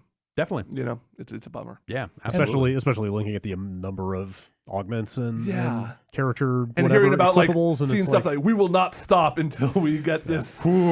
Yeah, like having all these stories start to bubble up as you're just like, we will not rest. It's like, oh boy. Yeah. All right. You guys could rest a little bit. Whatever it takes. All right. Redo that shit. Have you guys been just doing a lot of straight up online versus? Yeah, I've been playing in lobbies and stuff, like with friends. That's really about it. I've been playing with strangers a lot. Yeah. And then here and there, doing the tower stuff. It's the most open mics I've ever run into in a fighting game. Just people, motherfucker, God, fuck yeah, fuck you, or what's for dinner? Yeah, great. We had meatloaf last night. It reminds me of my Call of Duty days. I'll eat meatloaf 2 days in a row. Hell yeah. I'm not above it. All right, I need some advice really quick. So my experience with the tutorial is that it is amazingly thorough, but I don't know how much of it I'm retaining. Yeah. So I might have to go through the whole tutorial again a couple more times. That's still, the funny thing about, these tutorials is when they put you forward, as soon as you do it, like you haven't committed it to muscle memory yet. That is totally it. Like they fade to black to the next lesson while I'm still trying to make sure I understood what I just did. Yeah, that's still a drawback, and that's something that they could easily have you, repeat it 2 to 3 times. Yeah. I mean, modern like anime fighters, you have to hit down and start to progress to the next level. Yeah, totally. It should just be like, all right, you did a good job. Like, keep practicing it if you want, and hit the button to move on or something. But so how about if you go back currency if you do it 5 times in a row? If you go back into it a second time, does it stick? I believe it just pushes you into the next. So anyway, once that's done, is the thing to do just like decide who you want to play and just do that character tutorial until you're ready to fight? Yeah, I would learn like 1 or 2 combos and kind of make those your go-to. Yeah, I kind of got a good that low thing and a good high thing or something. I kind of got that out of the good story mode for a few characters, but like I went online for a couple matches and it was not pretty. Like the story mode does not really get you ready to compete at all. No. In fact, it can teach you some bad habits. Yeah. Yes, it's jumping in way too much. Yeah, exactly. Just make them stop you. Jump in until you start bumping up against players that stop it every time, and then don't do it ever again. Then quit. Then move on to another game. There you go. Are that's my fighting game philosophy. Are the character specific tutorials good? Yeah. Okay. Yeah. They show you one of everything. Yeah. They teach you like, hey, this move is unsafe, so just be careful of that. Okay. But it's important to learn like 1 or 2 like, those command strings, and just have one good high-low mix-up, and then that should be enough to get you started. Okay. And like by the same token, I'm having a hard time like specking out are they called variations in this? Yeah, the loadouts or whatever. That's something that I'm not even touching because the tournament ready. Even though I'm not going to enter a tournament for this ever, I feel like I'm beholden to stick with the tournament. Yeah, that makes sense. Like kind of start with what they think are the good combos, but it's not what they think are the good combos, or what they think are the balanced right. combos, and that's way less fun. Yeah. But it's frustrating because they're straight up moves that are not. Right. So that's my problem is I don't feel confident in building a loadout that is too powerful because I don't know what anything does. Sure. Or it's hard to tell what's right. Yeah. Synergize. When you're in there in the customized screen, I kind of wish there was like, hey, here's a video of this move happening or something. Sure. There was something a little bit better. Like there's an amazing amount of detail and depth to that stuff, but it's hard to just kind of wrap your head around. Yeah. And the pathway from building that loadout to testing that loadout is a little too long. It'd be nice if you could just like jump into practice from there or something. Yes. But I think if you build a bunch of loadouts, then go into practice, you can swap between them on the fly, like pretty quickly, right? You can change variants. Yeah, but almost like just by changing in the option fighter. menu. Some kind of interactive, some kind of like interactive loadout builder where you could just have access to everything and decide on the spot after that'd be cool. you're using stuff. Like, okay, I want that to be part of it. Yeah, would be cool. And that's something like as you start to play a character and you realize the way you'll play it. Like a lot of characters, you could play Sub-Zero more zony, or you could play more Rushdown, and you'll just like know how you like to play, and it's like, okay, I can complement that by having these specials that are like the zoning, the best like ranged moves or the best rushdown moves, and just you'll get a sense for what you're looking for out of a loadout as you play more of the character. And a lot of characters have pretty similar concepts across them that are moves that I don't like to take. And this is just a long time Mortal Kombat thing with me. I typically don't want any move that you can aim. That thing of like, you hold forward or hold back to judge distance, close, far. Yeah. I always disliked that stuff back in the day. What's worse is if they've got 4 different levels. Like you've got to hold up to go all the way across the screen. Yeah. Scarlet's got something like that, and it's just frustrating. It makes me not want to use it. So like those, I typically don't take any moves like that. Yep. And anything that is gonna I typically don't take parries because I'm just not good with them. And then a lot of characters will have moves that are like, down. Circle your fist will catch on fire for a few seconds, or like I'm usually not taking those. They give you some of those in the story mode, and in the moment you're just like, what do I do with this? Right. Yeah. That's just stuff that I don't find super useful, so I've shied away from those. Having your fist on fire is not useful? What are you talking about? I mean, it looks cool. I mean, I don't need it. Like, especially if it takes up 2 slots or something, there's like other cooler shit I could put on there. I think that's the sticking point between, are you going to learn to play the game in a way that might someday be like, because like the way I'm playing now, I don't even play in ranked because I'm playing variants and they're not allowed in ranked. So why have them? You know, There's like a weird, it's a weird frustrating disconnect. Yeah, it's so I think players that are in their mind thinking like I'm going to take this level of seriousness out of the gate, they're never going to touch the variants because they're just going to take the two that are tournament legal. Yep. And never touch anything else. And I think that's and by a extension, shame. like all the augments and stuff like that, you won't be touching or dealing with. Well, the or- augments you can still because none of that stuff applies to. Well, yeah, I guess Ranked, because you want but to it's practice in single. None of it applies to unranked either. The augments Right. only work in single player or AI fights. Yep.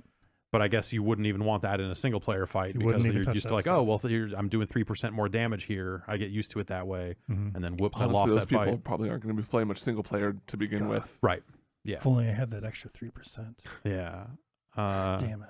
So yeah, I that stuff's frustrating because I think that the customization stuff is really, really fun. I think so too. And it's So a it's just a- shame that it's this weirdly. The whole game, it's like there's so many it has so many high highs and then just such a weird like you can't fully. I wish I could fully recommend the game because I think it does Sure. a lot of really smart, cool, unique things to even fighting games. Like 20 years later or whenever the first Mortal Kombat came out, they're still like finding ways to innovate on it. Yeah. But at the same time, weird microtransactions, or not microtransaction, but like the grindiness, the nature of the crypt. It's just kind of like, well, you would like it if you want like the story or the online and maybe some of the customization stuff, but then there's this whole other part that's just straight up not good. And Well, it's like there's a bunch of stuff in there. Like if you look at it compared to the modes that are in a lot of other fighting games and compare those apples to apples, I think Mortal Kombat is a tremendous game. Yeah. That's a great But package, like it's the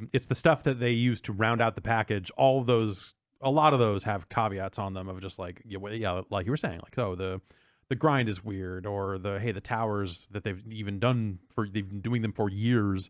There's some stuff there that's not great. There's every little mode has a little thing in it. Yeah. So really, it just becomes like, hey, the online seems good. You can play locally. That story's and pretty the damn story's good. amazing. story, Yeah. And that's the thing is that it does, I think, head and shoulders above any other fighting game. Is like that story mode is really great. And so like on those merits, like I think it's very recommendable. But you start to layer on a lot of just like, well, unless you really want to do this, if you really care about ranked play, then you need to know that this system that I'm describing is actually not everything you're ever going to touch. Yeah. And that sucks. That sucks.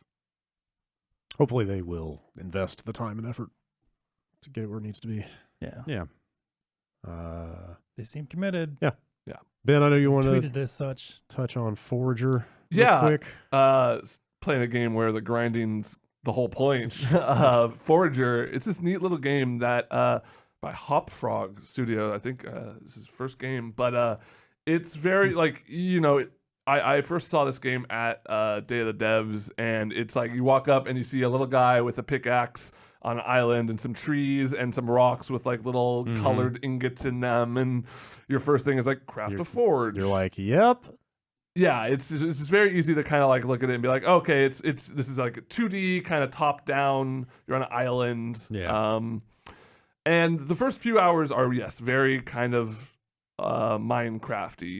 You cut down a tree and you cut down some rocks and you get coal, and coal lets you build a forge, and forge lets you build bricks, and yada yada yada. But there's some things in there that make it unique, and the game really starts to open up as you play because there's this whole level progression is I guess the first thing, where you have this skill tree that kind of starts with 4 different skills. It's magic, commerce, forging, and crafting. It was when I saw the word commerce when you were first showing it to me in the video. I was like, wait a minute, is this weird. SimCity? Like, what is going on Yeah. here? And like, there are some elements of some very different games in there. And as you upgrade those, they start to expand out, and it becomes much more open. And it's kind of, I would say it's a blend between Minecraft and Stardew Valley. There's some, and also it's also become a clicker kind of at this point. Okay. I've got a bunch of banks going and a bunch of drones and mining facilities doing mining that are automatically collecting gems for me to build new stuff. There's some like overtly Zelda-esque stuff in there. Yeah, there's like, so you kind of, the main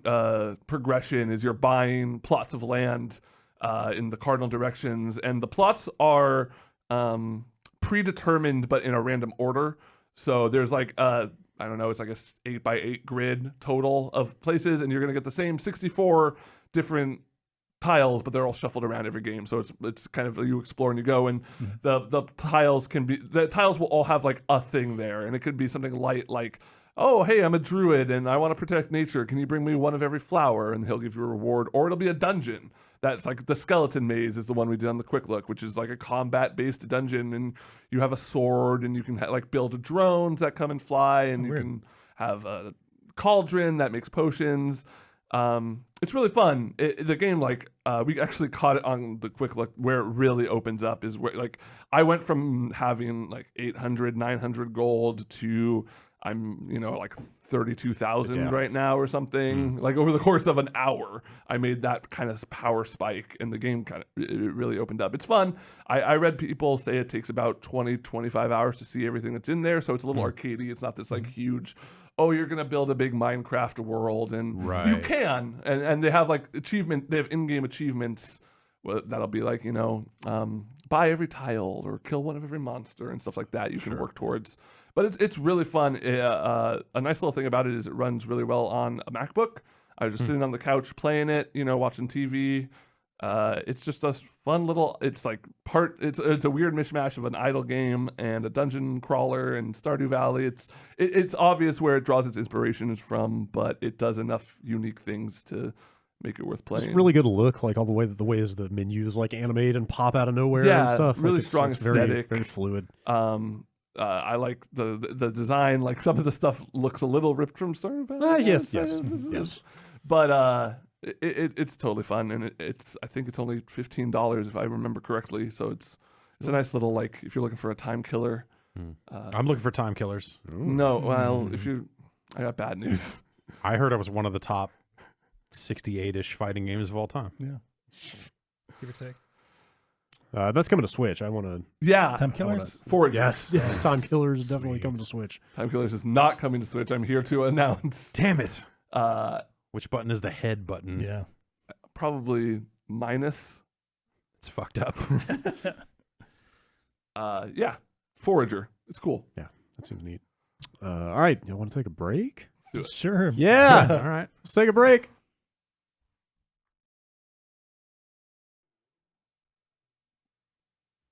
At the top of the news this week, or I should say in the last week, it's been a real banner week for the last 6 months, the last year. Yes, this is in the last 5 years. This is just a last 15 BioWare years stuff with Armageddon. When was EA Spouse again?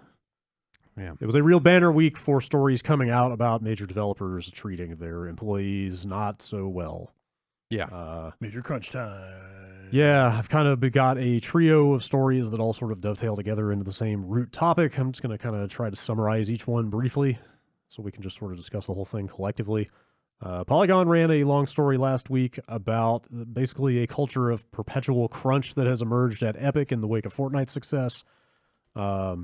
Specifically citing Fortnite's success as like a flashpoint where, employees basically told them, like crunch was managed fairly well here prior to this thing exploding. And as soon as it got as big as it did, it was just a constant demand to be working 70 to 100 hour weeks constantly to keep cranking stuff out as fast as possible. Really ugly sounding culture of people who raise issues with the work environment being shown the door or, otherwise kind of marginalized. Urged to not do that so much. Kind of intimidated into just sitting down and shutting up, and unsurprisingly, contractors sounds like bearing the brunt of that, obviously, because they have far less job security than full-time employees. Far less rights.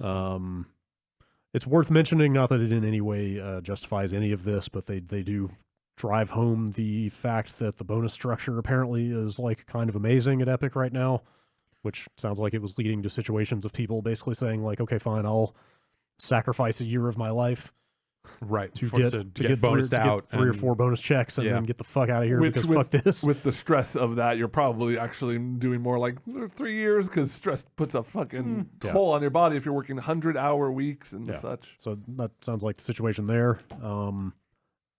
If I remember correctly, it started on Twitter, but I believe it was the publication of this story that led to some former NetherRealm employees then Right.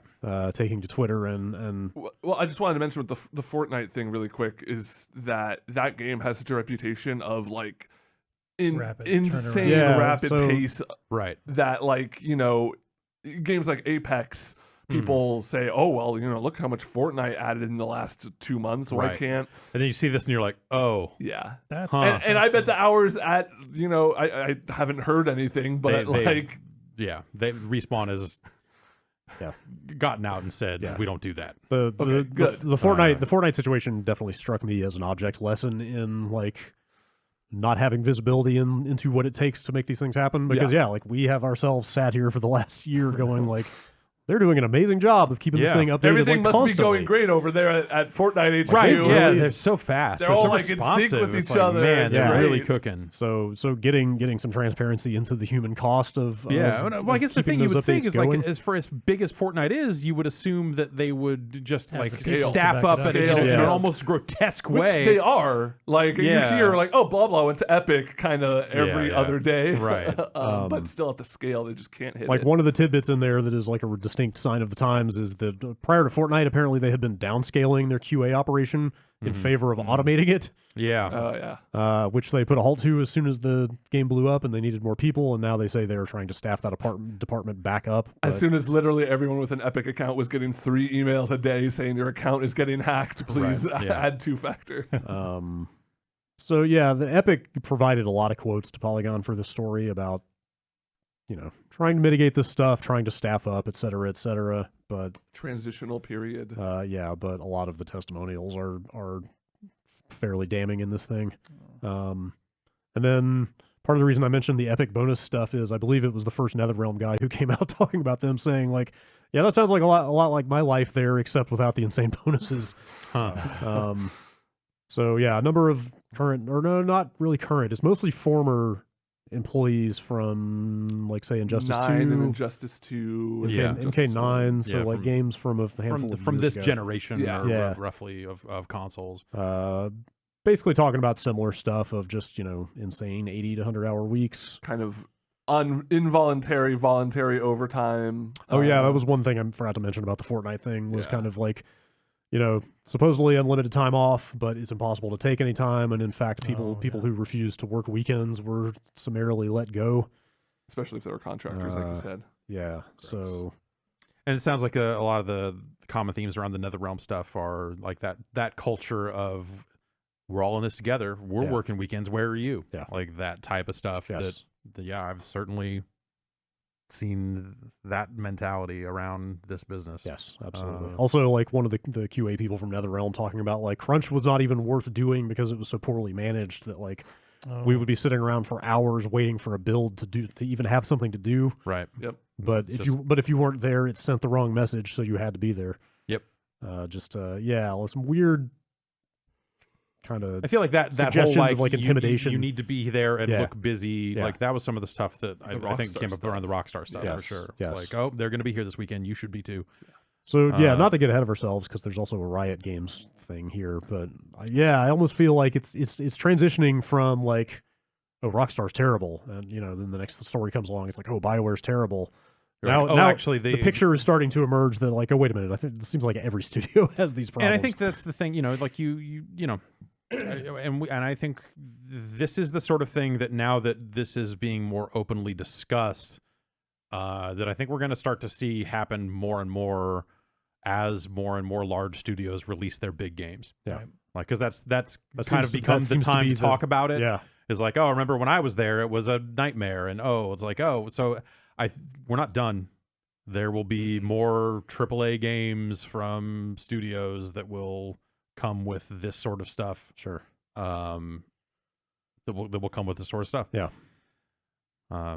And I guess it's good that it's being discussed because that's getting that stuff out in the open is probably the first step to actually making a difference. Whether it's whether I'm not here, I don't know how to solve the problem. Unionizing seems like the smart move.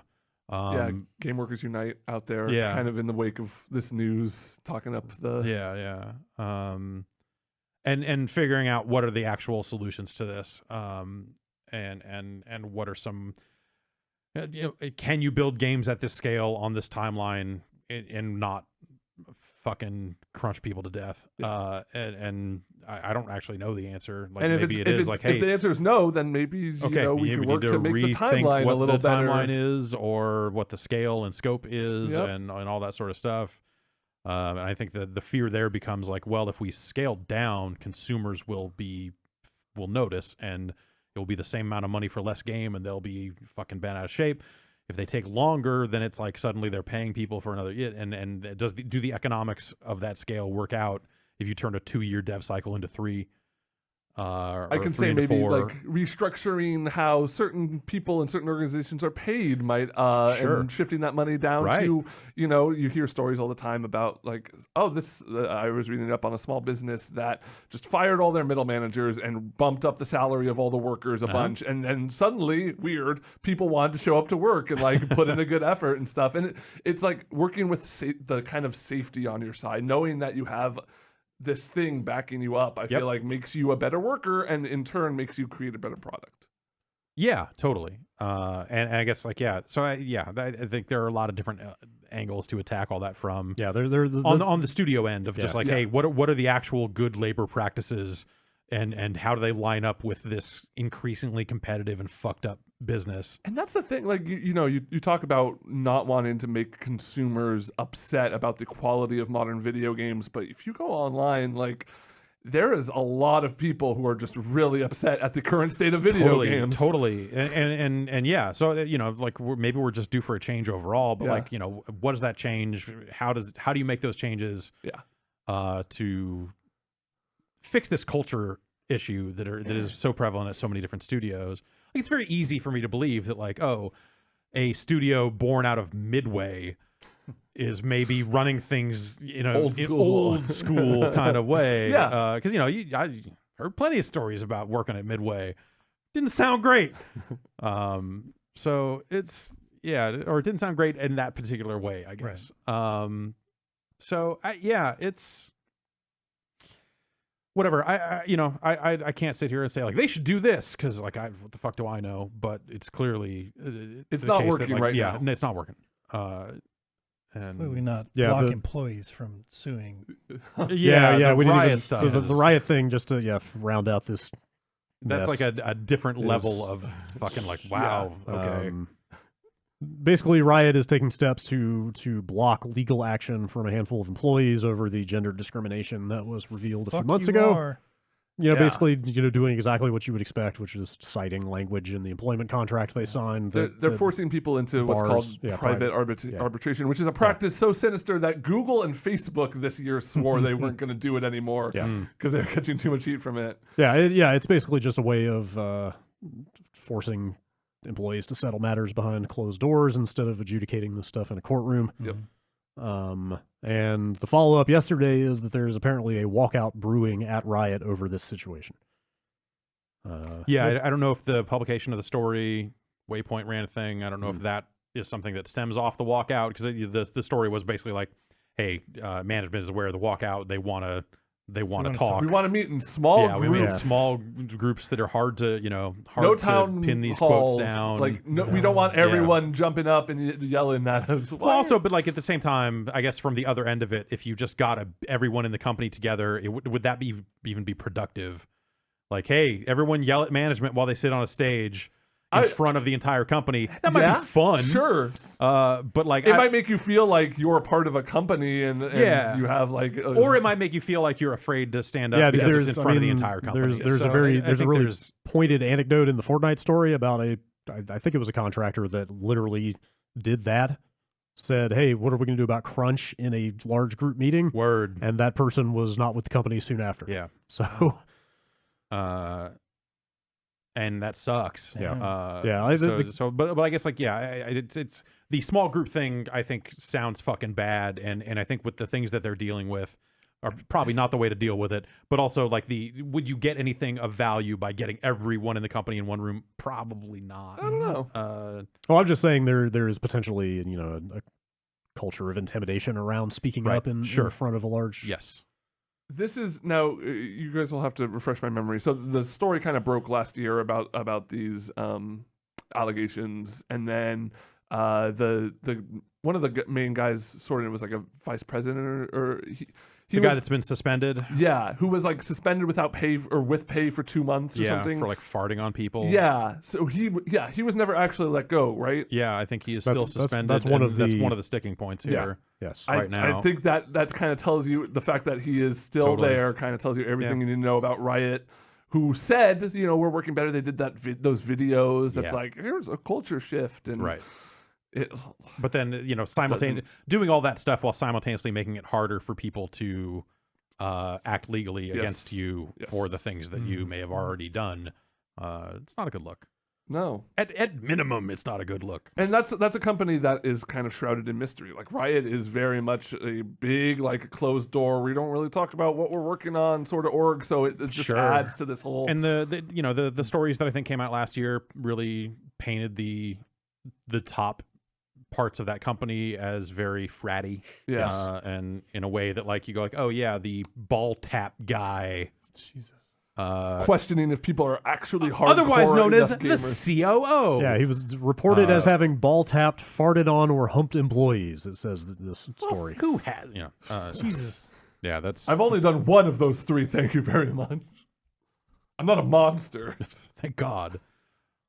Yeah, that's the yeah. I think the idea that like this dude is like suspended and potentially coming back. I it's hard for me to envision a scenario where that guy actually comes back to the company with the way that this stuff has gone. But I guess not fucking that hard whatever. for No, me. yeah, I guess like whatever. It's you'd like to think that they would do the right thing and be like, oh, actually, yes, just the wounds that have been inflicted on this workplace.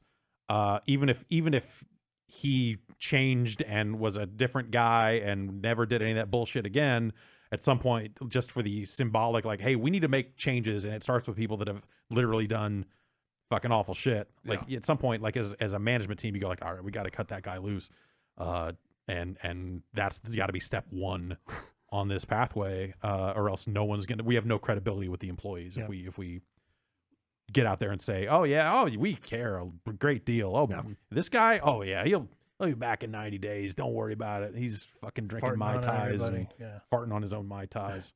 It's a sicko. Yeah, it's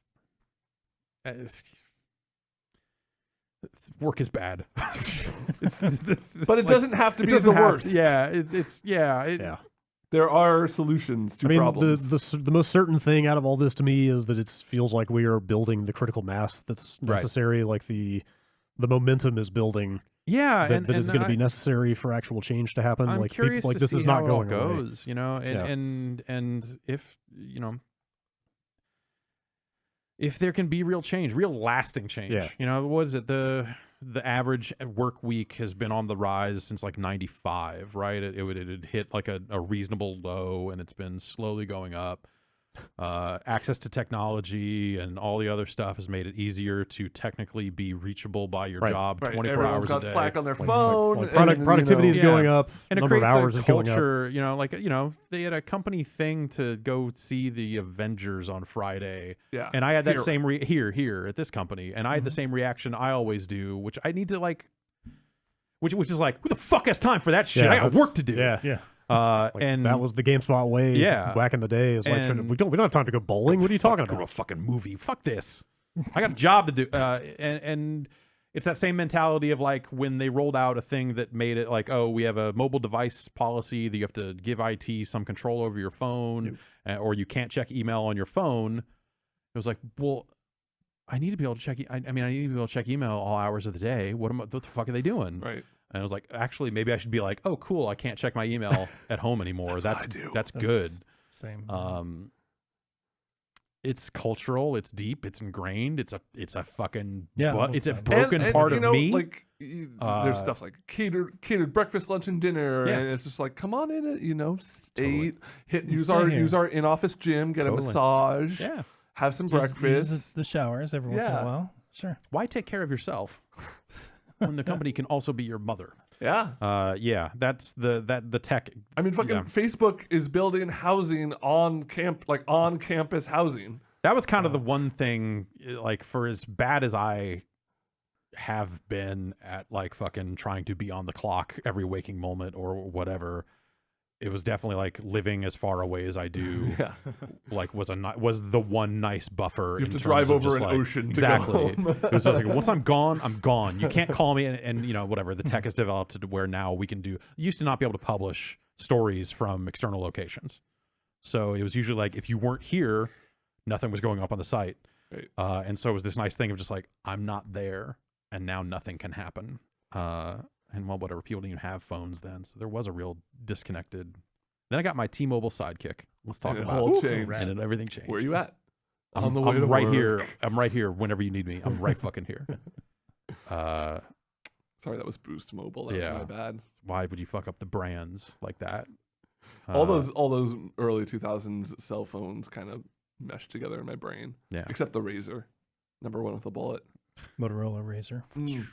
Everyone, if you bringing didn't it have back, a right? Razor, That was a Are Matrix they? phone. I thought I saw some leaked Yeah. image of like a new Razor, which I don't think is it actually. going to be like the new Samsungs that are just fucking? Have you heard about the new foldable? You heard about Samsung? these foldable Samsungs? Go ahead. Like you said, All right. go on. Let's hear the rest of the joke. What's the deal with this? They folded faster than my last marriage.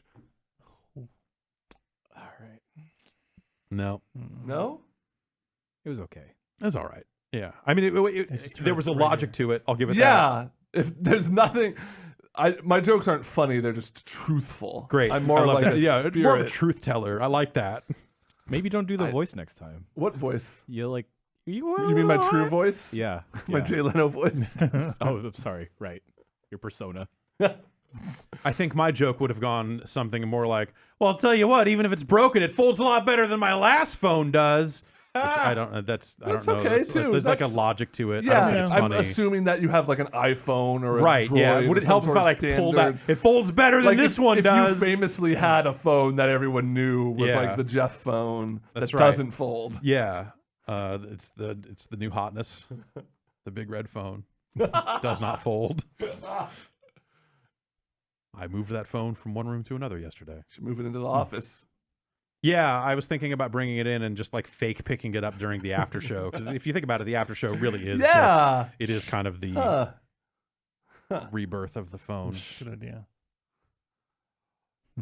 Yeah, it's on one hand, it's easy to look at this stuff and feel jaded about like, God, again, like EA Yeah. Spouse was 15 years ago or whatever, and like you Right. know, like you worry like, oh, this is gonna simmer up and then die down again. But I don't know, it feels different to me this time. This definitely it feels does. Like, it feels like it is again building like, a momentum that like, wasn't there before. Social media is a lot larger than it was then, so it's a lot easier. You know, it's just a lot easier for people who work at different studios to compare notes. Yeah. You know, in a way that like could only happen at GDC, or like, hey, here's a guy who went over here who I'd still know, and we call, you know, we talk every so often. Like now it's Now you just got like like a Discord channel.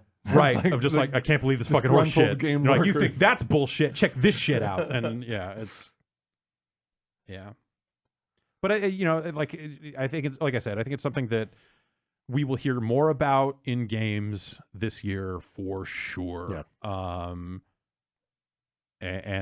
it will take time, but also I think that this is a cultural issue across a lot of different businesses. Yes, and, that's kind of the actual core issue. Is that a lot of these is, like, problems are bigger than just the not games necessarily industry. unique to games. Like that Waypoint story mentions that the Supreme Court just handed down a decision that empowers employers toward private arbitration, Right. and like this over reliance on contract labor is a problem with the whole fucking gig economy. Yeah. Like it's the idea that there's the term the gig economy. Yeah. I think is Yes. you know, like pretty telling. Yes. So some of this stuff is going to take broader political and societal changes. You know, you got people working hundreds and hundreds of hours in unpaid internships, illegal unpaid internships. Sure. Yeah, like, yeah. There's just there's a lot of issues. A lot of issues. Yeah. A lot of games. I guess somebody alluded to it a few minutes ago, but like it's easy to read this new statement about Apex Legends in light of these other stories. I don't know if they intended it that way. I don't know either. Like it's timed in a way that I don't know that they. I think some of it is like they need to be talking to their community and being better about stuff, and so I Yes. think on, you know, at face value, all that stuff makes sense. That said, having a statement from them in the wake of a story being like, man, Fortnite sure is built on fucking skeletons. Yeah, I think the executive producer of Apex put a new letter out to the community, and yeah, I think that letter came out a day or two after that Fortnite story, if I remember. So in that sense, it probably is a direct response. They were probably ready to say something, and then they're like, "Well, let's put this extra paragraph tack in." this on." Yeah, I wonder, because it seems like they would have been gearing up. Also, it's hard for me to believe that EA approvals work fast enough for that letter to make its way through the system in just a couple of days. So they probably were already thinking I feel about like saying something. They probably have some agency over there at Respawn. Like, I feel like they can maybe very gently push back against EA as like, we're kind of the only thing you have going on right now. Let us do our thing. Sort of. Like, I bet EA is a big company. I'm sure they've got their hands around them and securely, but. And I suspect Respawn is probably protective of its culture. Yes. Yeah. In the same way that Blizzard was for a good long time. Yeah. That's how this reads. I mean, the letter is kind of a broader statement to the community about like the challenges they've had with a 50 million player base and dealing with cheaters and server issues, but also people being disappointed with the content of the first Battle Pass, the cadence of updates not being as fast as people would like, and I had the paragraph right in front of me and I lost it. Because that's the thing. These were all expectations that people themselves built up. Like, I was just thinking about what the Battle Pass could be. Largely based on Fortnite. It was like, oh, of course they'll do what Fortnite's doing, right? They'll put out new guns every week. Like, it's going to be an endless. And like, meanwhile, on the Fortnite end, they're like, oh, we got those respawn buses. We can respawn guys now too. Yeah. Yeah. Like, that took us like 6 weeks. It's like, nonstop 6 weeks. Yeah. Like 30,000 people. How many like man months did it take though? So this says, we know that everyone is hungry for us to add new content. The studio culture that we've worked hard to cultivate and the health of our team are very important. Nice. We take those things into account when we discuss our content roadmap, the production schedule, and the frequency in which we can update the game. Our long-term goal is to ensure Apex always feels alive and thriving with a focus on quality of content over novelty or speed of release. Hell yeah. At the same time, we want to maintain our culture as a development team and avoid crunch that can quickly lead to burnout or worse. They're kind of promising a better Season 2 Battle Pass, basically.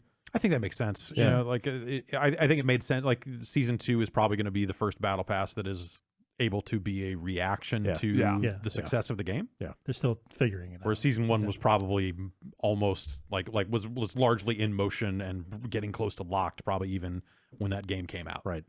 You hear a lot about early DLC, add-ons for games. Feeling like, oh, these have all the same problems that the core game did. Right. It's because, that stuff is...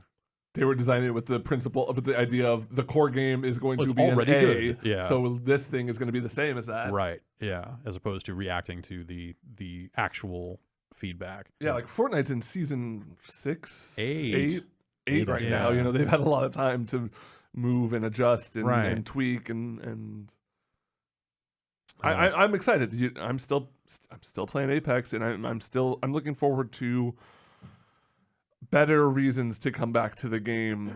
Because I mean, the really my only reason to come back to the game right now is it's fun.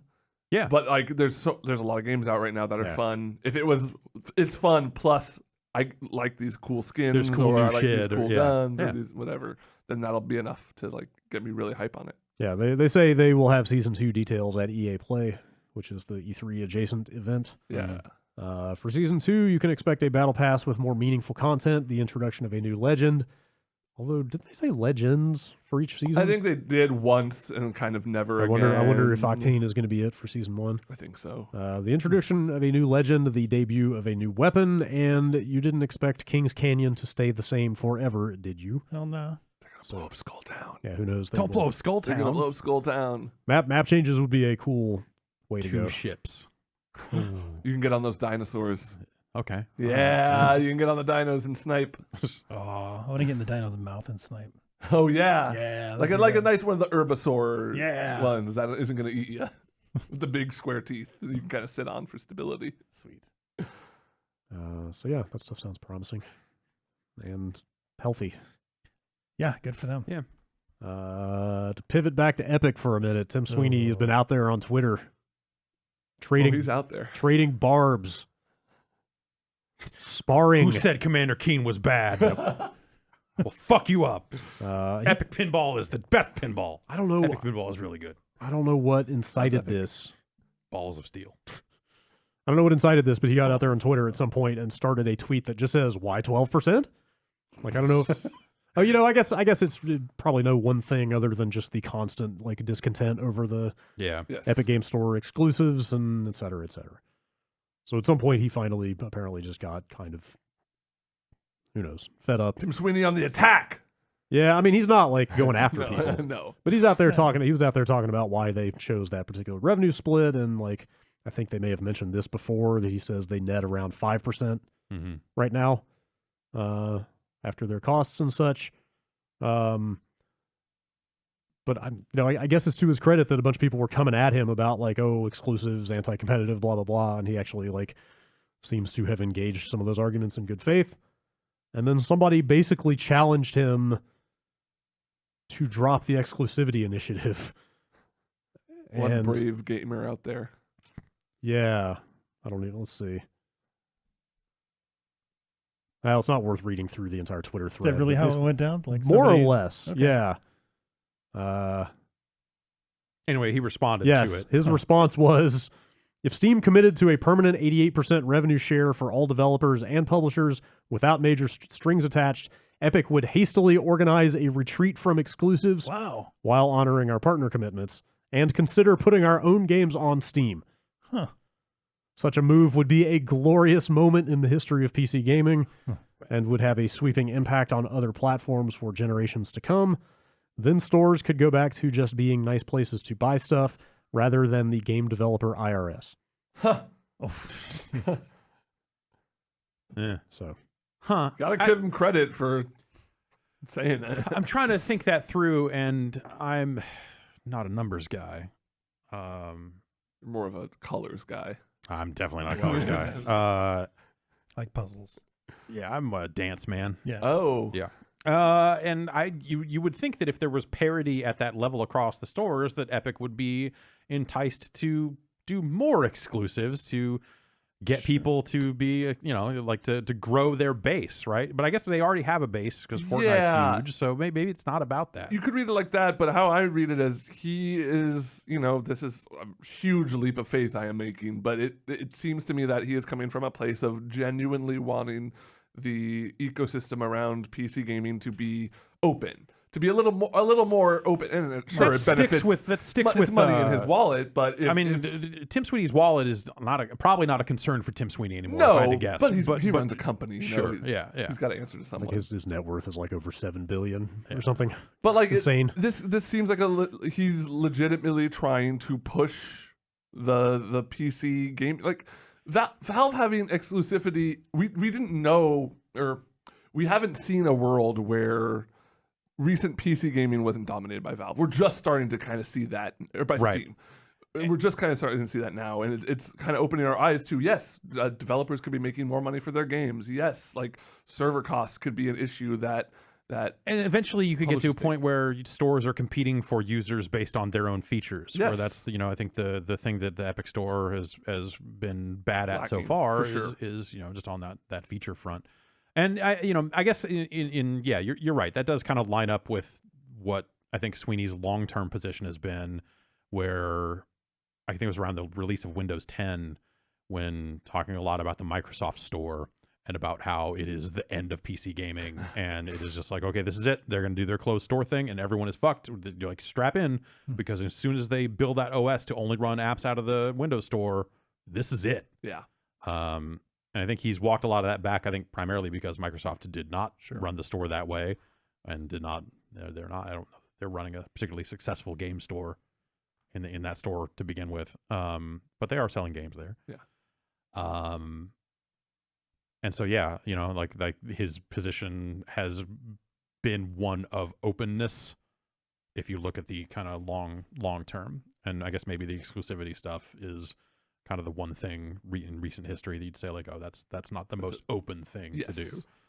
It's a bit strange with the context of all these like crunch and CEOs making 160 times like, oh cool, like Activision's gonna get more money for their games. I pick Activision's on BattleNet, but like whatever, X company is going to get more money for their game. That great, the CEO is gonna get a bigger check. Like, but it's huge. It's huge for indie developers and smaller. That's smaller true. operations. That is good for them.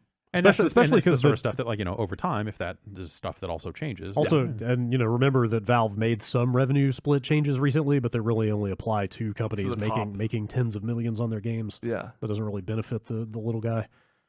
It's a weird situation. Yeah, not sure where it's going to shake out.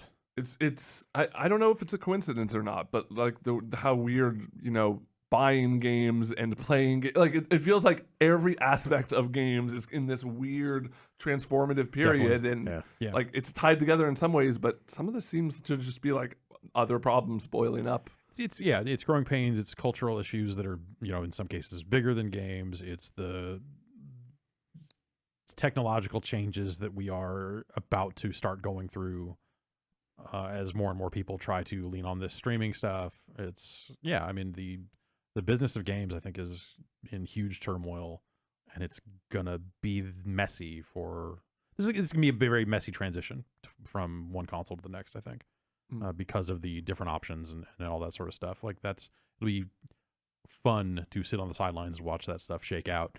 I bet if you were in the middle of making games, it would be very scary. And I could see why you would say like, oh, well, Epic is paying us a guaranteed, amount of money here. Like, let's take that because everything else is so fucking scary. Let's give it a shot. And at worst, we'll at least have this chunk of cash, plus whatever we sell on that platform. And it seems like they're growing that store, and then there's the potential to sell very well on that platform over time and all that sort of stuff. So I think different companies are making different decisions for different reasons. It's a very ambiguous way to say it, but I think that's where we're at. Indie developers have different reasons to, sign with an Epic or something like that than a big company would, and all that sort of stuff. But it's a lot going on right now. Here's your weekly update on new Switch models. Bloomberg ran a story early last week saying it was likely that they were going to release the cheaper Switch in June, or announce it at E3.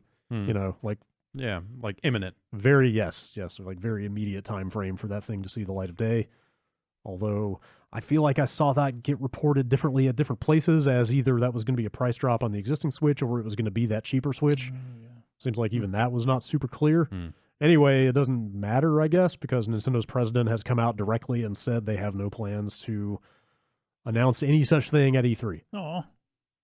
So any such thing meaning new Switch or potential price cut? I think it could be. I think he was leaning more toward new hardware. Okay. In that statement, it is a little ambiguous. Yeah. I wonder if they do a bundle, like not necessarily a price cut per se, but a, hey, here's a more value. It wouldn't be the first time, right? Like, wasn't the Smash bundle discounted somehow? Haven't they done like limited time bundles where you essentially kind of got like a free game? Yes, I think there was a Skyward Sword one. Well, that was a Wii game, or not?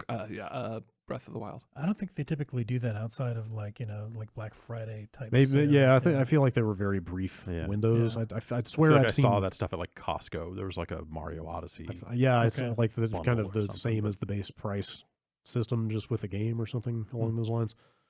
But maybe they do like a, if we're talking June timeframe, maybe they do a Mario Maker 2. Yeah, it's possible thing. Maybe with like a free year of Nintendo. Ooh, and that stylus. And that stylus. The Mario pen. Yeah. That comment actually came as kind of a larger defense against kind of this like salvo of criticism they were taking from investors. Because if you remember, Nintendo like overprojected their revenue last year and then failed to deliver, and that was not good for them business-wise. But as part of this messaging, here's his full quote. As a general rule, we're always working on new hardware, and we will announce it when we are able to sell it, but we have no plans to announce that at this year's E3 in June. So, that stuff maybe further off than we thought. Could still be this year, though. Yeah, or maybe there's That's a my guess. Nintendo Direct end of June. Yeah. Like, check it out. It's on sale next week. I don't know. It would seem crazy to not get that thing out in time for Pokemon. Like that seems Yeah. like kind of the whole reason that you make one of those things. Yeah. Yeah. When is Uh, Pokemon? Was it like November? November, I think? probably. Yeah, or have they not said? Like late 2019. Okay, yeah, like a Okay. holiday. Like you could totally see that thing coming out alongside yeah. that. Like that, Bundle that those. and Animal Crossing. Yeah. There was a. I should have done the legwork to find this whole kind of investor messaging from Sony, but Daniel Ahmad, one of the analysts that I feel like a lot of people kind of follow on Twitter for games and financial news, pulled a quote out of. I just follow him for like pictures of like a large quantity of copies of like Devil May Cry. Sure. Yeah, that's also And a all good- my Dynasty Warriors coverage comes That's from also there. that's also a good reason. But he plucked a quote out of some investor messaging from Sony about basically saying, "Hey, expect revenue to be down this year due to a basically decrease in software from us and an increase in development on next gen hardware." Mm-hmm. So, like the big takeaway there for me is like maybe they're not going to. Obviously, they're not at E3, but maybe Right. even outside of E3, maybe they're not going to either announce a lot of new PS4 games or even maybe ship the ones they have announced already. Well, what else would- did they have? Ghost Last of Us 2. Last of Us 2 and Ghost of Tsushima or the two, like- Concrete Genie. Yeah, they did has announce a date for that. I'm trying. Maybe those are maybe Death Stranding is Death technically Stranding. there. So there's like three. No. That's like three pretty big. Death Stranding's not coming out on the PS4. Are you kidding me? It'll definitely come out on the PS4. I feel like my guess at this point is that Death Stranding and Last of Us 2 end up being cross-gen games. Yeah. You that don't appear on both. You don't Death not, Stranding's not coming out till 2023. you don't not sell those games on your 100 million strong install base Well, if they're platform. not ready. This Kojima was at Tribeca like last week over the weekend or whatever it was. Is that where he was hanging out. talking about how his game is about not being connected to reality, but being connected to the internet? Yep. Finally. Yep. Somebody is making a game for now. That's right. Log the fuck on. Good. I mean, even the games he made before Yeah. were Metal technically Gear Solid for 2. now, in a weird way. Like when the president had that fight in his Dr. Octopus suit Yeah. on Wall Street. Right. We're like 4 months away from that happening. Yeah, that's pretty much. Maybe Sony just has a quiet holiday this year. I It think holds that, all of that stuff for. It's not like Microsoft has a slew of exclusives they've got bursting at the door. We'll see True, what they yeah. announce at E3. Yeah, but as it stands. Yeah, I Not don't a know ton that. I don't going know that on. Microsoft is going to get out and announce a bunch of Xbox One games. Yeah. maybe. Gears 5. Yeah, They've already Gears announced. I 5 mean, and they but got they'll show games Halo. they've already announced, Yeah. though. I think they just have more games like announced and on the books Yeah. that haven't shipped yet. So I think they'll make good on those. Gears Funko. Yeah. Anyway, increasingly looking like maybe kind of a quiet year on the big game release front. Yeah. It's already been a pretty good year, though. You know what is coming out in June though is Mario Maker 2. Yeah. Yes. They announced a pretty cool bundle for Europe for Mario Maker 2, Oh, which comes with 12 months of Nintendo Switch Online Mm-hmm. and a stylus. Yeah. the Mario pen. Yeah. It's a pretty good looking stylus. Yeah, not bad. It really is. I'm bummed that they have not announced that for the US because I probably would have pre-ordered that. Well, that bundle is now announced, but the stylus is right. No, last I checked Stylus is only EU. yesterday, there's no mention of the stylus for the US. Oh my god. Oh, I thought that. Is it okay. just a standard What's like? going Because on I over bought an here? iPad stylus. Yeah, I assume I you could could just get- use that. But Mario's not on yeah, it. Mario's up here in my brain. but I Yeah, need but he him could in also my be on hand. in your brain and in your He hand. flows from the brain through the pen onto the Switch screen.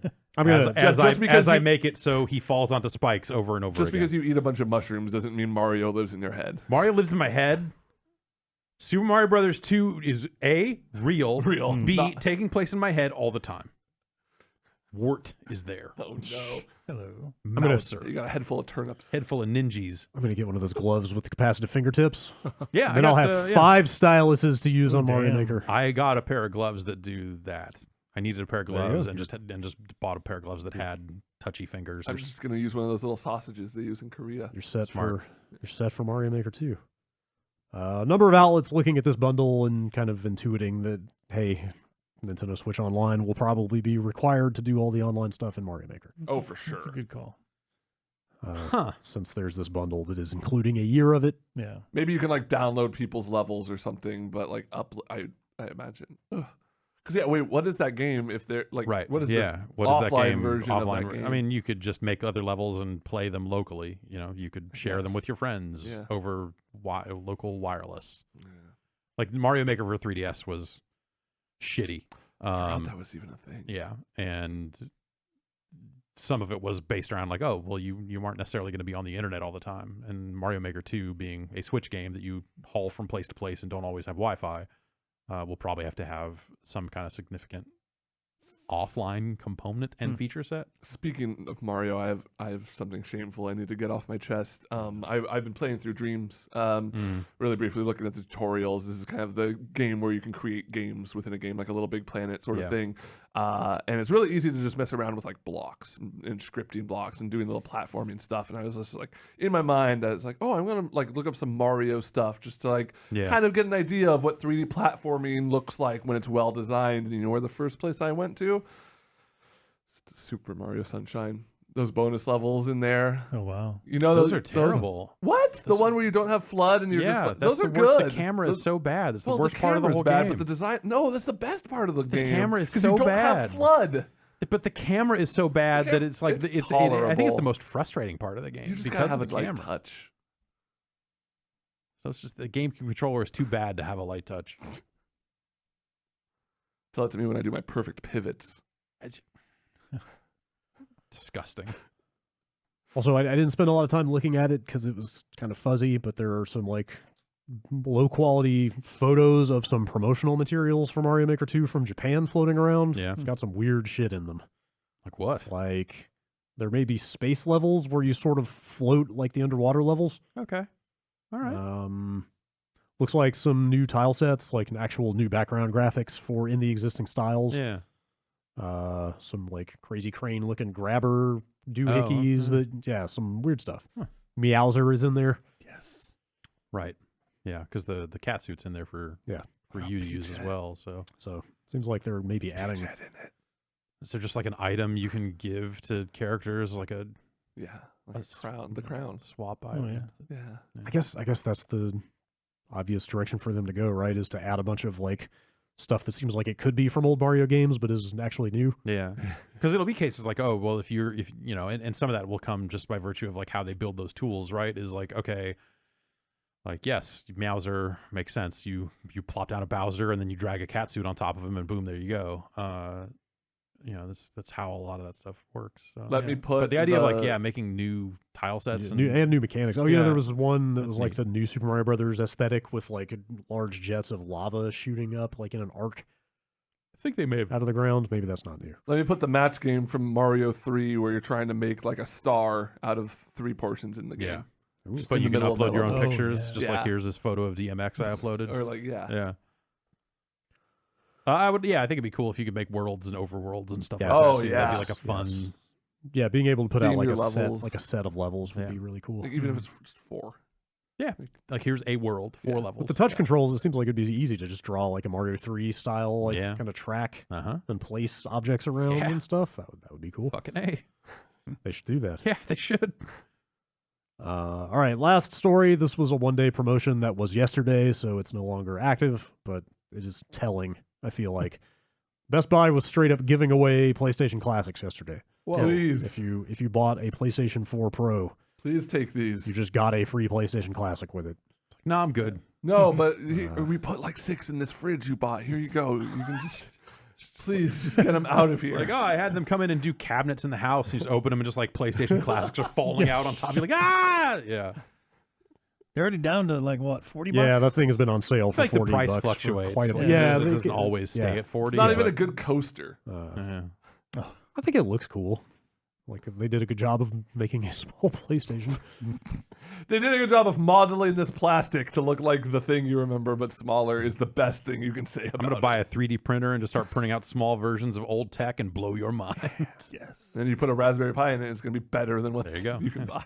It's the only thing that makes me feel anything anymore. Yeah. There does seem to, tiny there's homes, there's but like for a consoles. weirdly devoted group of people using that thing as a kind of an emulation machine. Yeah. Like, yeah. it sounds like maybe the hardware in that thing is a little more powerful than what was in the NES and SNES classics. I don't know off the top of my head, but yeah, think that's the case. People are doing stuff to it and Yeah. playing Super Nintendo games on the PlayStation thing. Yep. Which is fun. Yes. And it's just got USB ports on the front of it instead of the Wii Classic, like nunchuck connectors, like the Nintendo ones do. So it's kind of easier to just plug your shit in. Anyway, keep your eyes peeled. If you want a PlayStation Classic, Yeah. they might get even easier to get in the Like, future. oh, did you just buy half a tank of gas? Here, take this. Here, we put 5 in your car. Hear the sound of a ring Yeah. from the cash register. Here you go. No. Oh, wait, wrong platform. All right, let's read some emails. Yeah. Bombcast@giantbomb.com. Oh gosh, I've got a handful of Johnny Cage emails that need to be read in the correct order. Let's not start with those. I want to make sure I get that right. Which Johnny is emailing us? All of them, Oh no. old and new. All right. Old Johnny Cage, or new Johnny Cage pitching, or old Johnny Cage pitching new Johnny Cage on a time travel movie with the conceit that they would both get points on the back end is a really good. Yeah, that was. That game's good. Timequake is a good name for a fake Johnny Cage movie. Yep. All right, let's not start with the cage. Ryan in San Jose. I'm new to the Bay Area, moved to San Jose about a year ago. Why do I see so many people with Santa Cruz t-shirts, bumper stickers, etc.? Seriously, Santa Cruz is 45 minutes away. Right. It's not some far-flung destination. Who cares that you went to Santa Cruz? Dude, Santa Cruz rules. This seems like having an I went to Disneyland bumper sticker and being from LA, except Santa Cruz doesn't even really merit the comparison. What's going on here? Santa Cruz is the cool, fun uncle of coastal California cities. Yeah. It's laid back. It's got the boardwalk, which is a fun thing to do. It's close enough that you can just go. Yeah. You have to like make some big plan, like, oh, we're gonna go to Santa Cruz. We're gonna tell you, call, get them. We need to have someone come in and take care of the house. Like, no, just fucking go. I saw Us last night, so I'm scared to go back to Santa Cruz at all because I'm gonna get murdered. But I think a lot about the old commercials and how many Beach Boys songs I had to hear on TV in Beach Boardwalk commercials, and that's why I'm scared. for us, it was the Ramones. Oh, Yeah. sure. Yeah. I also get it confused with that old guy for the Six Flags commercials. Oh yeah. Mm. no. But that's- Really? Yeah. Oh no. You know, But that dude's, that's the one that super would hot. play like the fake Venga Boys song Yeah. and those. Yeah, don't that's the they? one I'm yeah. thinking of, Yeah. yeah. That's good shit. Ugh. Alternatively, there's also the Keep Tahoe Blue bumper stickers. Yeah, Yeah. that's a big one. Yeah. Yeah. Yeah, Santa Cruz is just kind of like a very non-offensive, fun place to that families will go to.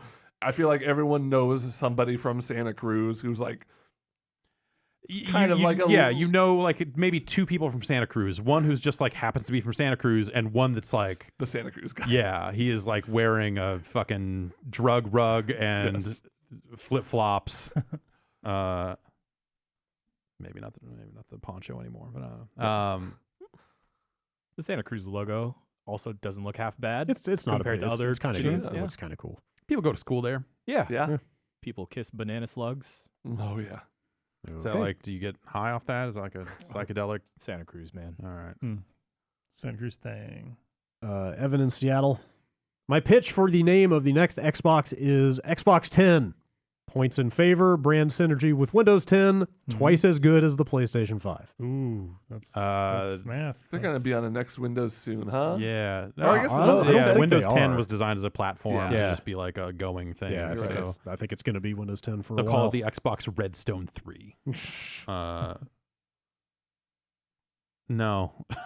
How about Super Xbox? I love it.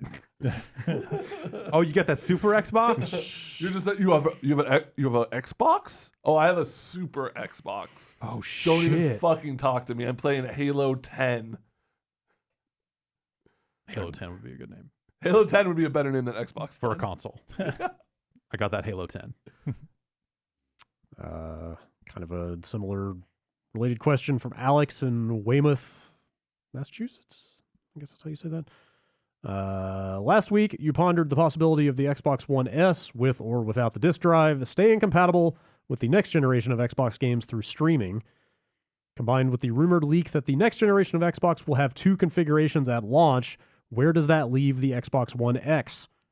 On store shelves. I picture something like this: the Xbox One S all digital at $199, the S at $249, the new Xbox Scarlet at $399 to $499, and the new Xbox Anaconda at $599 to $699. Assuming they have the streaming stuff working, the One S can play everything over streaming, and Scarlet and Anaconda play everything local. All the Xbox One X does is play old games better, but still needs streaming for new games. Why keep selling that option? Could we see the X phased out before the S? Half-step consoles broke everything. Yeah, like I feel like that's exactly what they would do. Yeah, especially because if you're out there, like they're selling the X right now on the basis of this is the most powerful console on the planet. Yeah. Like once they're putting out the next most powerful console on the planet, that thing just becomes like, it's the high-end Xbox One, which is less interesting for sure. So yeah, I think that thing probably does get phased out over time. I mean, if that new model, if the cheap model of the new console is cheap enough, maybe they phase out all the Xbox Ones over time. Yeah. And certainly. And of course. I mean, they have the definitely. discless ones now, Yeah. and that's an easy transitional one Yeah. to be like, if they're really going hard on digital, to just have this be like eventually be the cheap old Xbox. Yeah. And then the new Xbox. Yeah, maybe the discless S eventually goes down to like 150 or even 100. Sure. And so you've got like that a year after the new one comes out. right. Or something. Yeah. That's what I would expect.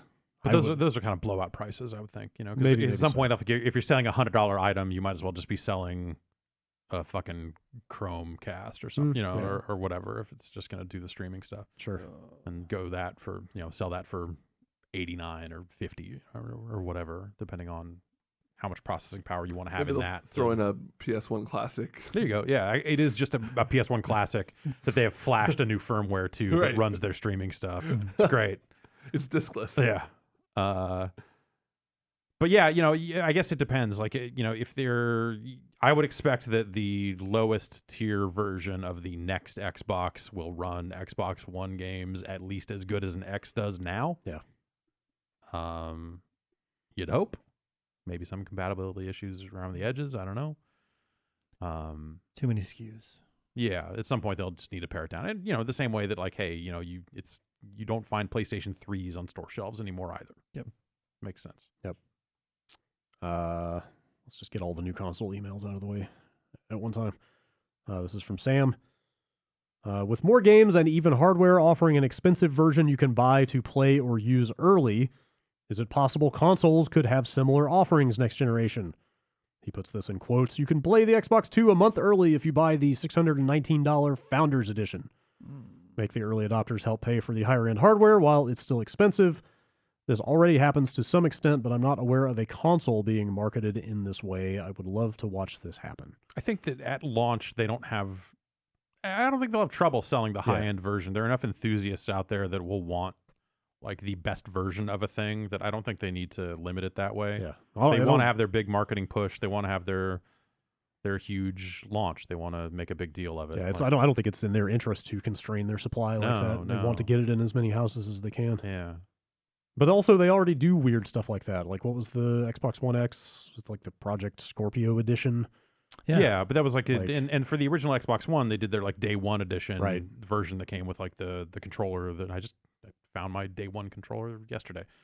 A controller that's like 4 revisions old now. It is covered in some dust. Yeah. So is my Project Scorpio one. Well, they don't. That's got the new 3.5. They don't typically charge more for those, do they?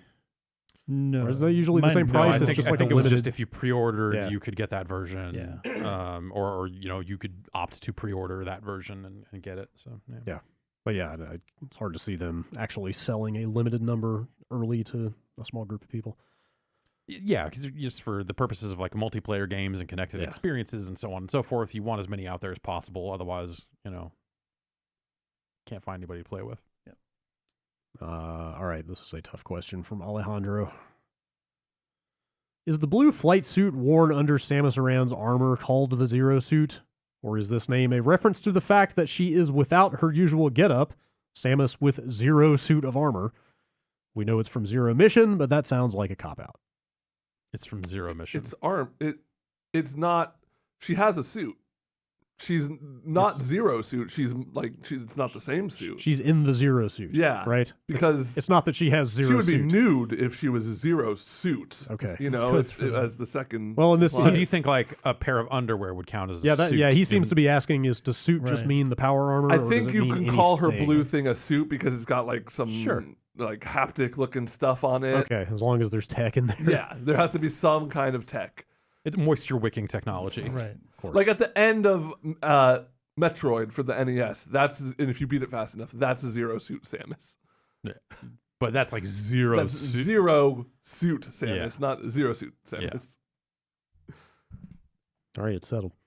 Joe from Lincoln in the UK. If Reggie was to write a tell-all book about his time at Nintendo, which story would you most like to hear about? Also, what should be the name of the book? I guess the most interesting name or the most interesting time period about Nintendo I would like to hear about is before the Wii's success. Yeah. Kind of like that area where post game like GameCube did not do well for them in the way that like PS the Xbox and PS2 were at the same time. They did better than the Xbox worldwide long term. It did, but you hear stories about like the Wii was really the thing that and the DS. The PS2 era, that was the most lopsided generation. Like PS2, I was just looking over the weekend. I think PS2 sold like 150 million units, and the other two combined like 30 or 40. Like say what you will about the Wii, but they really fucking went for it with that thing. Like there was a huge risk that could have like ended the company. I distinctly remember. Was it at TGS that they announced the remote, or was it here? I forget where I was. We were here. Maybe it was here. I remember us getting a hold of the assets that were the first photos of the Wii remote. Like hearing like, oh, we got the pictures of the controller. Let's see what it looks like. Like a remote control. Yeah, you're just like double clicking on this email, and then everyone's going, just being flabbergasted. I was just like, what? It's a TV remote. Look, you can hold it sideways. It looks like an NES. Like, are they making a television? So what that's the thing this? is like that wasn't. I don't think the sideways thing was part of the render or part of the. I don't think that information was part of it. So you weren't even necessarily getting things like maybe a little bit. No, because then it was like an NES. It was like it was only two buttons. Like a modern controller. Did you have the nunchuck in there too, or was that? Like I feel like they held the nunchuck back for a while. Yeah, I think it was just the remote at first. The fact that they called it the remote didn't exactly help. Yeah. No. In figuring out what the thing was. Like I don't know which was more baffling, the seeing the controller for the first time or hearing the name for the first time. Because remember, we called it Revolution for like a good year and a half or something. Right. Yeah. They're like, hey, they're going to announce the final name, and it was just like, the what? This is worse than Dreamcast. Like, what is going on here? I mean, fuck, man. There was a while where you could call the Dreamcast the fucking katana. Yeah. You're like, yeah, that's badass. She throws fans. Yeah. No, katana. What? Different. She's the one with the star cube. The pole? Yeah. It's the jade. I'd be interested to hear about his just like early months at the company, especially like that kind of the way he came out and introduced himself that first time was so. Yeah, and that's what I would name the book is like whatever that quote was. Right, like or no, I would call it "My book is ready." Reggie Fils-Aimé, read the book. I will not read.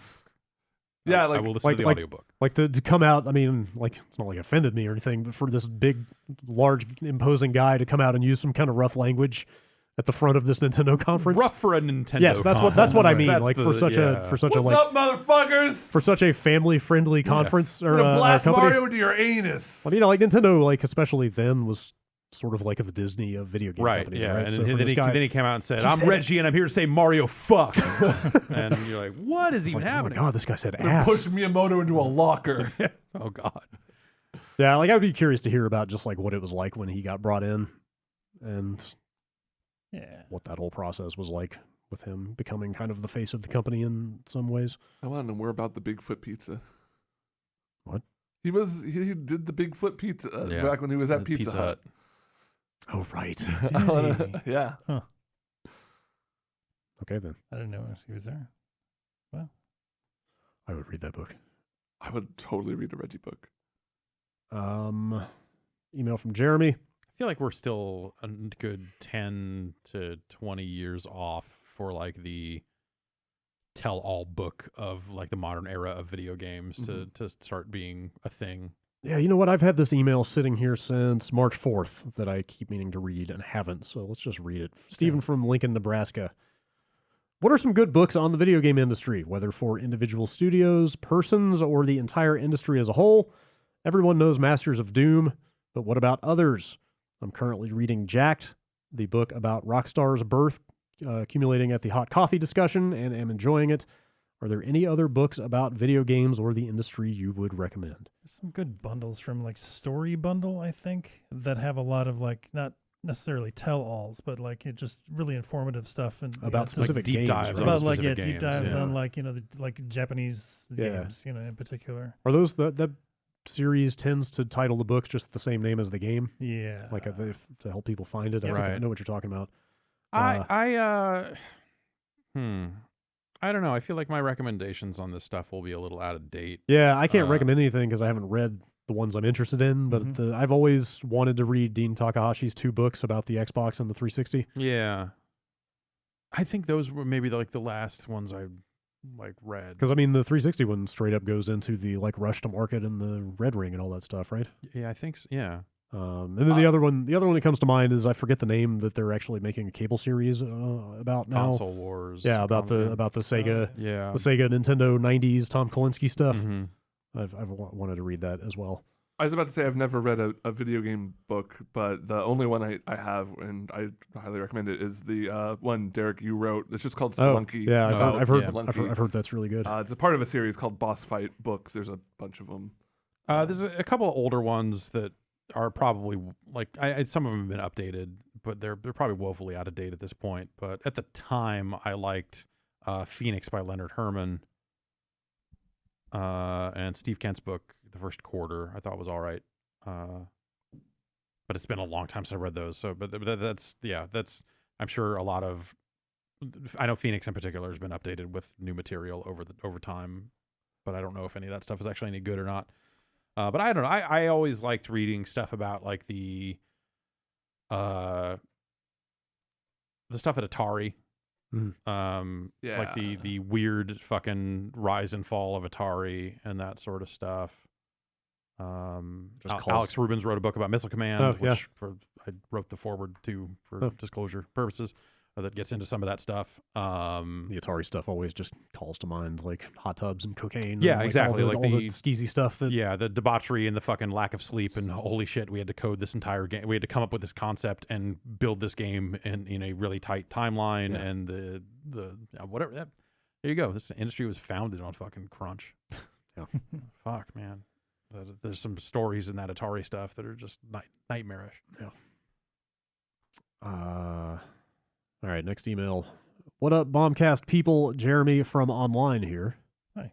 On last week's Bombcast. Oh, shit, online. Jeremy wrote in. Jeremy. That's right. D. Jeremy. On last week's show, someone told a tale of Steven Tyler buying a bunch of games and leaving them behind in the store. That reminded me of my own story of Steven Tyler leaving something behind. Except in my story, it wasn't a bag of video games, but was instead a knife. It was me. Yeah. I thought it was going to be an upper decker. Oh man, Steven Tyler asked to use the bathroom in my restaurant. And we didn't have public bathrooms, so he. Steven Tyler to 7-Eleven. Let me use. I know you got a bathroom back there. I know it says no public restrooms, but come on, I'm Steven Tyler. This is Boston. I'll buy a Slurpee. Yeah, I'll buy the 7-Eleven off you. And then he leaves an upper decker. A few years ago, I was working. It says walk this way and then leaves. I don't know. A few years ago, I was working at a movie theater in Michigan, located near a rather fancy hotel that often housed various celebrities. One night, while manning the concession stand, a guy who looked and sounded a lot like Steven Tyler, on account of him being Steven Tyler, That'll do it. walked up and bought some snacks. He was nice enough, and nothing really all that remarkable happened in my brief interaction with him, but fast forward to about 15 minutes after his movie ended, we got a phone call. It was an employee of the hotel down the street. Hello, we recently had a high-profile guest visit your theater, and it seems they may have lost their knife. Did anyone happen to find one? It's very important to him. None of us had found it while cleaning the theater, but just to be on the safe side, the hotel employee showed up about 5 minutes later, and they, along with myself, Searched the auditorium, hallways, and bathroom for Steven Tyler's knife. We never found it. No knife. I sometimes think about Steven Tyler and his knife, hoping that maybe he left it in his other pants or something and found it the Yeah. next day. After he put on his theater pants. Yeah. I would hate to think he never found it. After all, it's very important to him. Sad Where's story. my ceremonial dagger? Yeah. He's got to commit a sacrifice before every show. That's right. Drink that blood, keep his vocal cords looking good. Yeah. That's part of the contract. Yeah, it's on the rider. Yeah. Saw him in a Vegas lobby one time. He did not look happy. To be fair, no one in a fucking lobby in Vegas is happy. Seriously. Real scowl on his face. Yeah, that's You're either checking in, oh God, why am I in Vegas? Or you're checking out, yeah. oh my God, Oh my I God, need to have leave to get out Vegas. of here. I have to. Or you're waiting for someone. Yeah. It's like, why the fuck? I have to meet someone in the fucking lobby. This nightmare. Mark in New York wrote back in, the guy who walked into another person playing the Switch in a hotel room. Oh, yeah, Since we didn't get the resolution. Right. Thank you for reading my email. I was excited. Well, you should be extra excited now because we're reading another one. Wait, what was the story? Refresh me. He checked into a checked in a hotel hotel room, walked into his room, and there was a gentleman. Well, he'll get into it with more detail Okay. here, but there was someone sitting on the bed playing the Switch in the room he had been assigned. Right. Based on some comments on the rest of the show, I wanted to say that indeed my story of getting the wrong hotel room access was 100% true, and I am 100% certain he was holding a Switch. The red and blue Joy-Cons were a dead giveaway. That'll do it. As far as wanting more, I wanted to keep my original email brief, and the rest of the story was uneventful. I received a slightly upgraded room, not requested. As far as the gentleman, who I think was well in his upper 50s. So somebody playing like a PS4 up there. Yeah. I never saw him again, wondered if he complained or was compensated. I am just glad he was clothed, and even happier he was playing video games. It shows the Switch is for all ages. And that's what we can all walk away from this story with. Yeah. The Switch is whether you're a creep, a 50-year-old creep in a hotel room, Yep. or Or a fan of our 24-year-old show, creep. The Switch is for you. Galgun 2 available now. Oh. Peach Beach. Blast. Oh. Next email. This is from, I think. Gotta bring this one on the road. My gals need me. My ladies. This is 2 or 3 shows ago. They're wearing too many underwears. To the anonymous mailman in the Netherlands. I am an anonymous mailman in Australia. The Xbox pizza drone was drugs. Kind regards, a jaded postie. So, Okay. there you go. Still, I want. Now you know. It's the international language. Yep. Everybody understands it. Nick in DC. Any of y'all ever play the Japanese PlayStation 1 release of Mortal Kombat 2? It had an option for, quote, artful scaling that could be activated that would dynamically zoom the camera in and out depending on what was happening. It's worth a Google. Huh. I would check that out. Yeah. Like Neo Geo style. Like Yeah, scaling, that's like, what I'm picturing. I guess so. I have it. I don't know that I've ever played we should- it, though. I don't think I don't know that I knew they... Was it only in Japan? Because I don't recall. yeah, because Ultimate it might have- MK3 yeah, was a 'cause, like, launch it was a launch title. game here. So So, I yeah, didn't- MK2 came out on the PlayStation in maybe it was just Japan, or maybe it was Okay. Japan and Europe. Because I didn't know that they ever wrapped back around to But 2. yeah, Should check that out. Yeah, we could pretty easily check that out. yeah. He also asks, have any of y'all ever watched Mortal Kombat Conquest? I can never That's the remember new if that's one, right?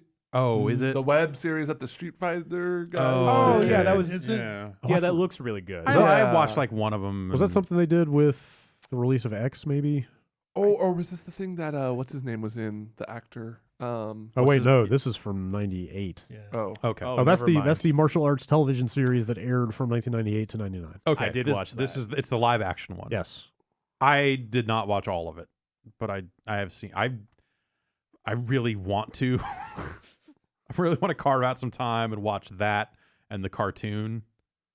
Was Defenders of the Realm, I think it was called. Yes. you Yeah. should take a look at that. Yeah. I'd like to see that too. Yeah. Kristana Loken is in it? Mm-hmm. The Terminatrix. Yes. It's the only- What? The only name I recognize. The Lady Terminator. At one point, they were like, "There's like she's playing the Terminatrix," and then I think they did not officially use that name. It Ever was just again. she's a Terminator. She's a different model of Terminator. Oh, Stop calling her the Terminatrix. Apparently, Ava Mendez was in it. Okay. Jamie Presley. Oh, sure. Any other names that leap out here? James Marsden, There's Ben Schwartz, guys. Jim Carrey. Makes a lot of sense. That's about it. The video game players. Okay. There you go. They should make a new Mortal Kombat movie. They should just let the Mortal Kombat story team make a Mortal Kombat movie. Yeah. Unfortunately, I think that, they probably will make a movie, but that story It'll team have won't be the nothing ones to making do. it, and it'll.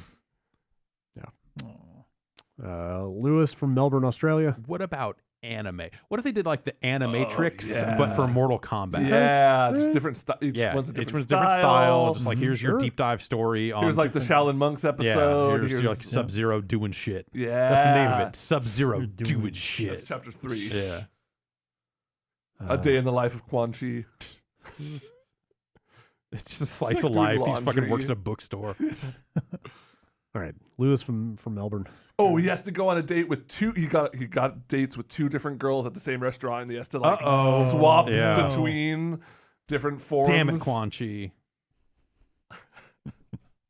All right, Go ahead, Brad. my wedding is coming up on the 4th of May, and I can't help but get annoyed when people ask me, Man, that sucks. "Is it a Star Wars wedding?"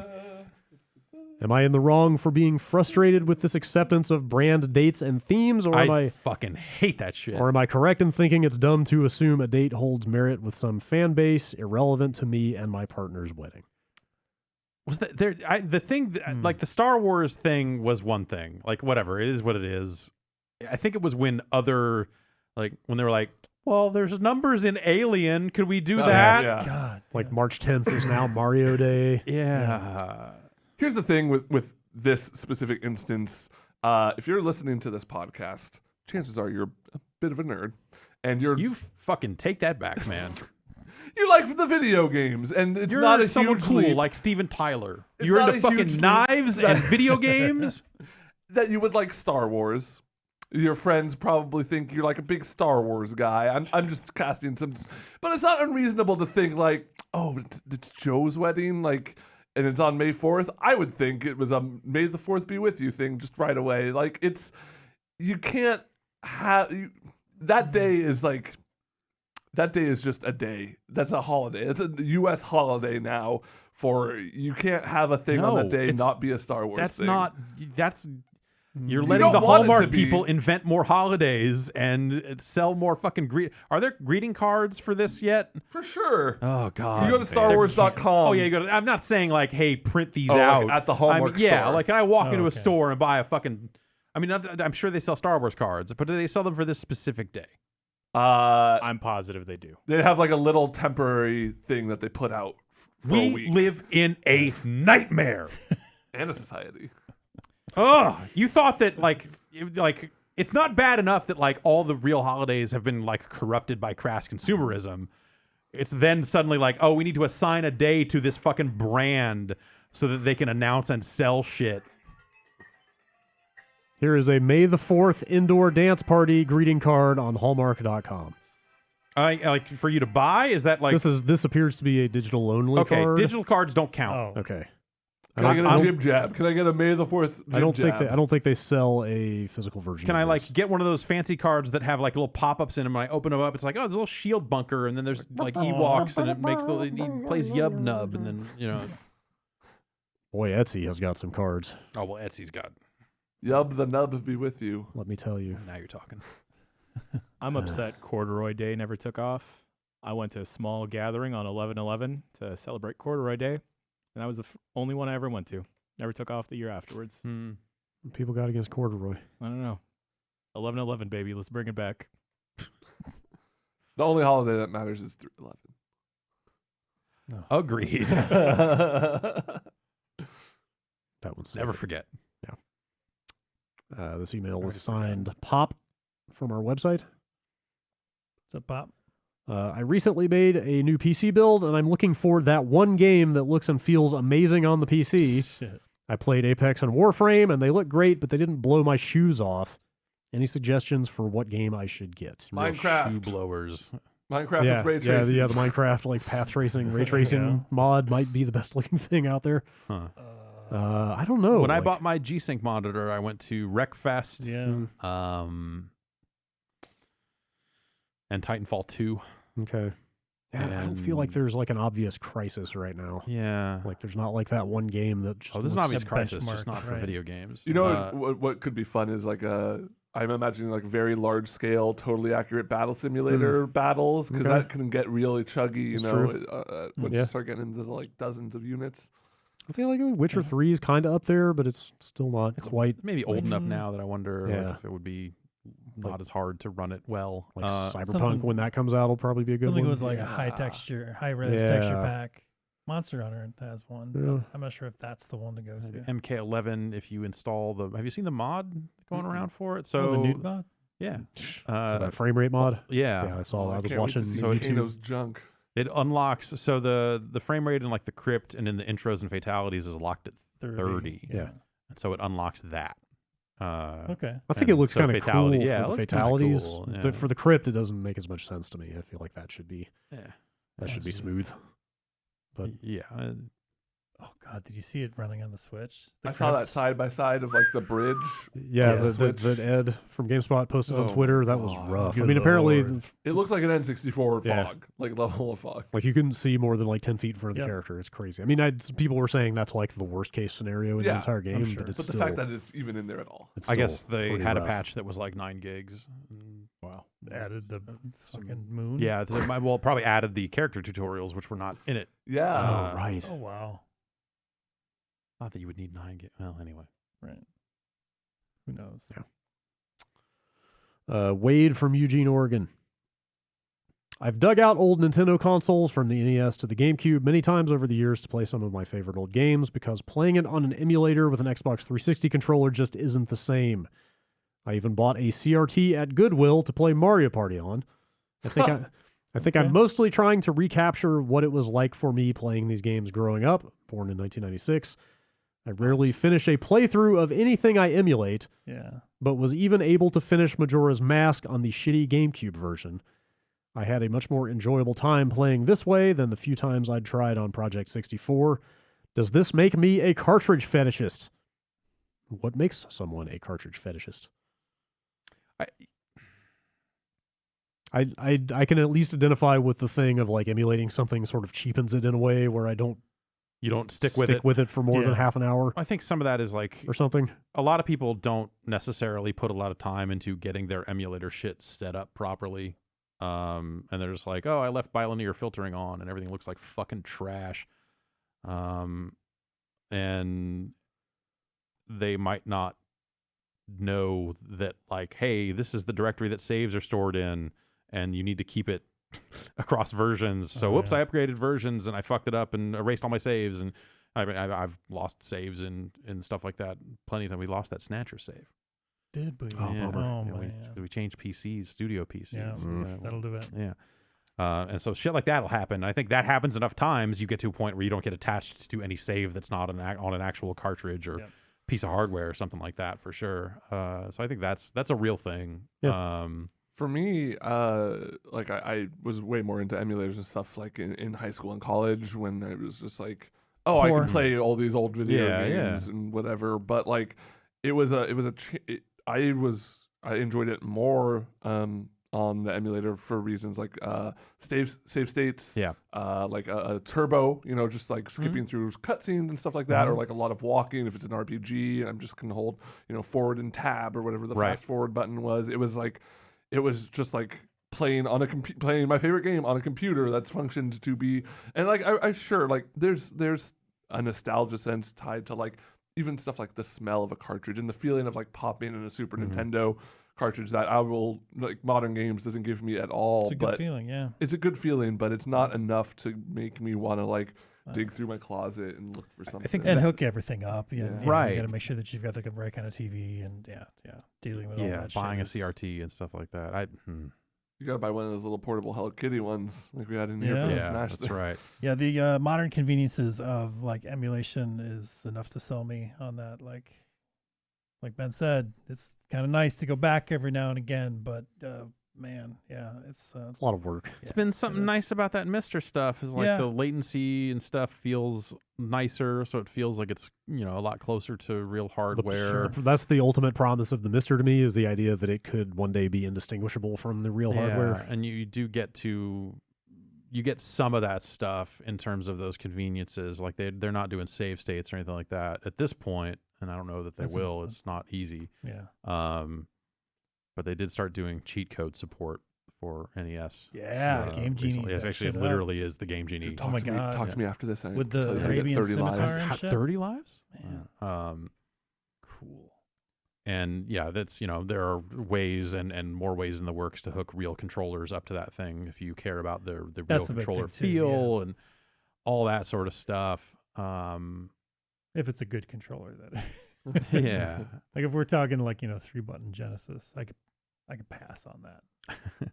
I don't need that. Okay. It's okay. Oh man, this is like a branching path here. I've got 2 emails relevant to things that are being discussed right now. Left. Do you want another email about old cartridges, or do you want an email about controller face buttons? Both. Controller both. I want both. Oh boy. All right. Shifty in Kansas City. Shifty Shell Shock? Could be. Oh man. What's he up to these days? I hope he's doing well.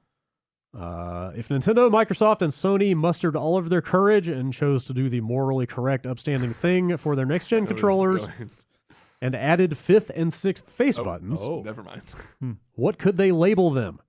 For Microsoft, it seems obvious. Resurrect the black and white buttons, label them C and Z, and you're off to the races. Nintendo could do something similar, but what could Sony do? The triangle, circle, X, and square shapes are so synonymous with PlayStation marketing that I doubt they would ever add buttons. But for argument's sake, what could they do? He kind of goes into... Well, I'll read a little bit more. Plus and minus seem out, since you'd then have 2 buttons that had a stronger relationship to each other than the other buttons. And additionally, plus is not rotationally distinct from X. Jeez. Yep. X and O have a relationship that Star- is similar. That's true. Yeah. That's true. Star and smiley face. Pentagram. Okay. You want that Imagine a devil smiley button. face button on a controller. That'd be pretty I good. feel like that's like the next Emojis. step from the share button. Hey, just share stuff. It's like, here, just press This the button does a lot of things. If you want the game to be better, just push the smiley button and Hit the happy we'll figure face. it out. That's on that's a Stadia exclusive. Yeah. I don't understand the core conceit of why there needs to be 2 more buttons on each controller. Yeah, he doesn't exactly Just justify. 6 face buttons is good for fighting Fucking games. A. What I thought, well, shoulder buttons are fine. I thought what he was going to No face say button. was that Microsoft and Nintendo need to finally sort their shit out and get the same, put A, B, X, and Y on Yeah. the same spots. It's never gonna happen. Oh, jeez. It's never while gonna they're at it, Japan Uh-huh. needs to put OK and back on B and A like they should be. Well, what about Nintendo back. also having like the OK and back buttons swapped compared to US stuff? Yeah. But Nintendo is just like that across the board. Yeah. They're consistent in their shit. Yeah. they for sure. But they get to be everyone else has to go to Nintendo standards, I think, because I- Nintendo invented no, I the disagree. 4-face button I feel controller. like even like this is completely nonsensical because they were first, but I feel like the Microsoft/Dreamcast arrangement is like the canonical one now. okay. I think it makes more sense. Yeah. I agree with you. Going left to right in Yeah. the order of the Shill. letters Yep. Yeah, is just makes more intuitive sense. yes. But B is jump, and it's the bottom one. But B is not jump, B is run, and A is jump. That's true. That is totally true. Except on modern controllers, Yeah. now B is jump Yes. and like X is Yeah, run. Y is Or Y- Y, whatever Y the is left run. button Yeah. is. yeah, that's what I'm thinking. But, canonically, in Sure. NES lingo, B is not Well, jump. the NES that's not canonical because it came out before I was born. Were the buttons Fair enough. swapped on the Famicom, or were they? No. On the Famicom, they were 1 I and think 2. they get 1 and 2, right? 1 and 2. I believe that's right. Yeah. All right, let me look up a picture, but I'm almost positive that's right.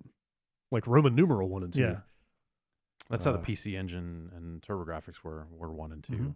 And they were weird because it was like 1 was on the right. That's And what so I it was like wondering 2 was with left the of NES. And then on the Master Famicom. System, it was left to right 1, 2. But on the PC Engine, it was 2, 1. And so on the 6-button controller, you had 3, 2, 1 Oh Jesus! across the bottom. Yeah. left to right, but then left to right on top was 4, 5, 6, not No. 6, 5, 4. So it was like this weird like 1, 2, 3, 4. 3, It was like this weird loop around. It was just for the 2 games or whatever that use that 6-button controller. Who cares? But one of them was Street Fighter. God damn it. Maybe it was B and A on the Famicom controller. Really? Yeah. You know what? Were the like original like square button controllers? Were those 1 and 2? Maybe. The early Famicom ones. Maybe that's what I'm thinking about. But I think there are too many games that like have text in them referencing the buttons that are worldwide games. 6 face buttons. 6 on the face. Yeah. So we don't need it. ABC. You're 1, 2, probably 3. right. We got enough buttons. If both of the right triggers are good, I think that's the fighting game 6 ABC, I can handle XYZ. ABC. now. XYZ. Yeah, Genesis style. Yep. Saturn style. Because at that point, you're either going to have to make the controller bigger or the Yeah. buttons smaller. Make the controller bigger. I agree. I mean, I'm all for that. But like, think about the distance your thumb has to go between A and C Mhm. as that increases. Like, you know, playing a fighting game right now is nice because what? Yeah. I'm not gonna do this. Oh no. You can do that. You No. can. Madman. You should yeah. do that. So yeah, I've been using that 8-bit Do M30, which is like kind of like a 6-button Genesis controller, but it has shoulder buttons. And so I've been playing that 6 on the face. I've been living that 6 on the face Yeah, man. lifestyle, and it's nice, except when it comes to trying to play Nintendo games on it or SNES games specifically, because there's no combination of the 4 buttons that feel right on that 6-button layout. Yeah. And that's kind of a hassle. Mm. But it is what it is. You could play like this. Yeah, I could. Yes, I could set the controller on my lap and just push the buttons down like I was using a fight stick, but without the fight stick. Yeah. At that point, just use a fucking fight stick. Okay. Yes. No. Actually, all right. Last email. It's the one about an old cartridge thing, but he also at the very end says, also, do you prefer D-pad or sticks for MK11? I So prefer- well, well, let's just skip to that. Like I wish I could, but you know, with could my what? with my neuropathy shit, Yeah. like I gotta use a stick. Okay. Like I just can't. I've tried, I've honestly had the most success with the stick. but where that block button lies is not a good that's spot. the only hard part. Yeah. Yeah, I think. I mean, you probably read. Well, I just think You I don't. can. I don't think there's a great stick mapping for MK. No. It's not. And they use the buttons like they use the buttons as shortcuts. Like throw is technically just 2 of the attack buttons. Yep.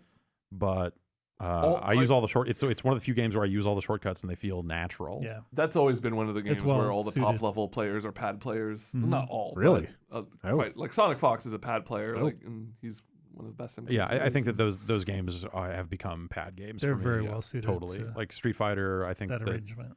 yeah, the you know the heavies, you know your Fierce and Roundhouse up on the triggers on the right side. I think is fine. It's playable, but I still want to stick for Street Fighter. Yeah. And anything and where I'm most doing other like fighting games. half circles or dragon punches, I feel way more comfortable on the stick. But since MK is all just like tap tap, Yep. the D-pad is just fine. Yeah. All right. The actual question in this email, this is Jared in Atlanta. This is labeled urgent message. Went to play Pokemon Gold, my first video game ever, and apparently the battery is dead. My OG save is forever gone. Has this ever happened to any of you? What about your Totodile? Sorry, homie. It's tragic. Yeah. That's never happened to me yet. I- No, yeah. I've never. Yeah, my batteries have held up for the most part. Yeah. And We did that thing a year and a half ago or something where Yeah. you brought your, I forget what was that thing? Retroed. Retroed. Like I dumped the saves off all my old SNES carts and they were all there. Yeah. Amazingly. Never seen an NES game die. I don't know. I mean, they'll all die eventually, right? it's Like those the- batteries yeah, I can't mean, last they're forever. batteries, Everything they- dies eventually, Yeah, Brad. let's not. Let's not. What? Spoilers. Yeah. Jeez. Same thing happened to me with a Pokemon cart also. Oh, no. Ruby. Yeah. It's for a GBA cart. I don't know. Hmm. The battery in it Freaky. died. Yeah, battery in it died. I lost all my legendaries. You ever gotten a shiny? Oh yeah, tons. Is that not as big a deal as I've been led to believe? There's a method. Okay. Yeah. To the madness. Also, I had a friend that just had a Game Shark, so it was Is easy. that the method? Yeah, that's the other method. Okay. That's a pretty good method. All right, that's it for emails. Bombcastgiantbomb.com. Thanks to everybody who wrote in. That's you guys. Yeah. Yeah. Thanks, everybody. Yeah, thank you. Yeah. All right, that's just about it for the podcast this week. If I wrote an email, would you read it? Maybe. If it was good. If it was good. If it was a good enough email. Okay, I got like 6 days to think of one. Okay. All right. Give it a shot. No after show this week. Yeah. I have to. I'm getting some work done at the house, and I need to run out of here. And You're getting some work done. Getting some work done you to the know. house. Yes. Okay. Little lift here and there. Yeah. A Little tuck here. a nip and a Little- tuck. Yeah. The foundation is what it is. All these carpets rotten. It's weird. Oh, Like you go God. back and watch the videos that we shot in there years ago of that room full of shit. I took the last of the shit out of that room last night. Hey. And now it is Now it's just a room. Now it's just a room. Now it's just a big mountain of shit in the garage, and I can't fit a car in there anymore. But hey, small steps. That's a good use for a garage. Yeah. I've never lived in a home where somebody could park in the garage. Oh, I was parking in there for years. It was great. It was never cold. Just walk out, get in the car, and go. Oh yeah. But yeah. All right. Well, that's it for the podcast. We'll have some stuff happening later in the week. Yeah. Yeah. Yeah. We'll leave that as a surprise for now. Okay. But thanks everybody for listening. We'll see you next week. Bye.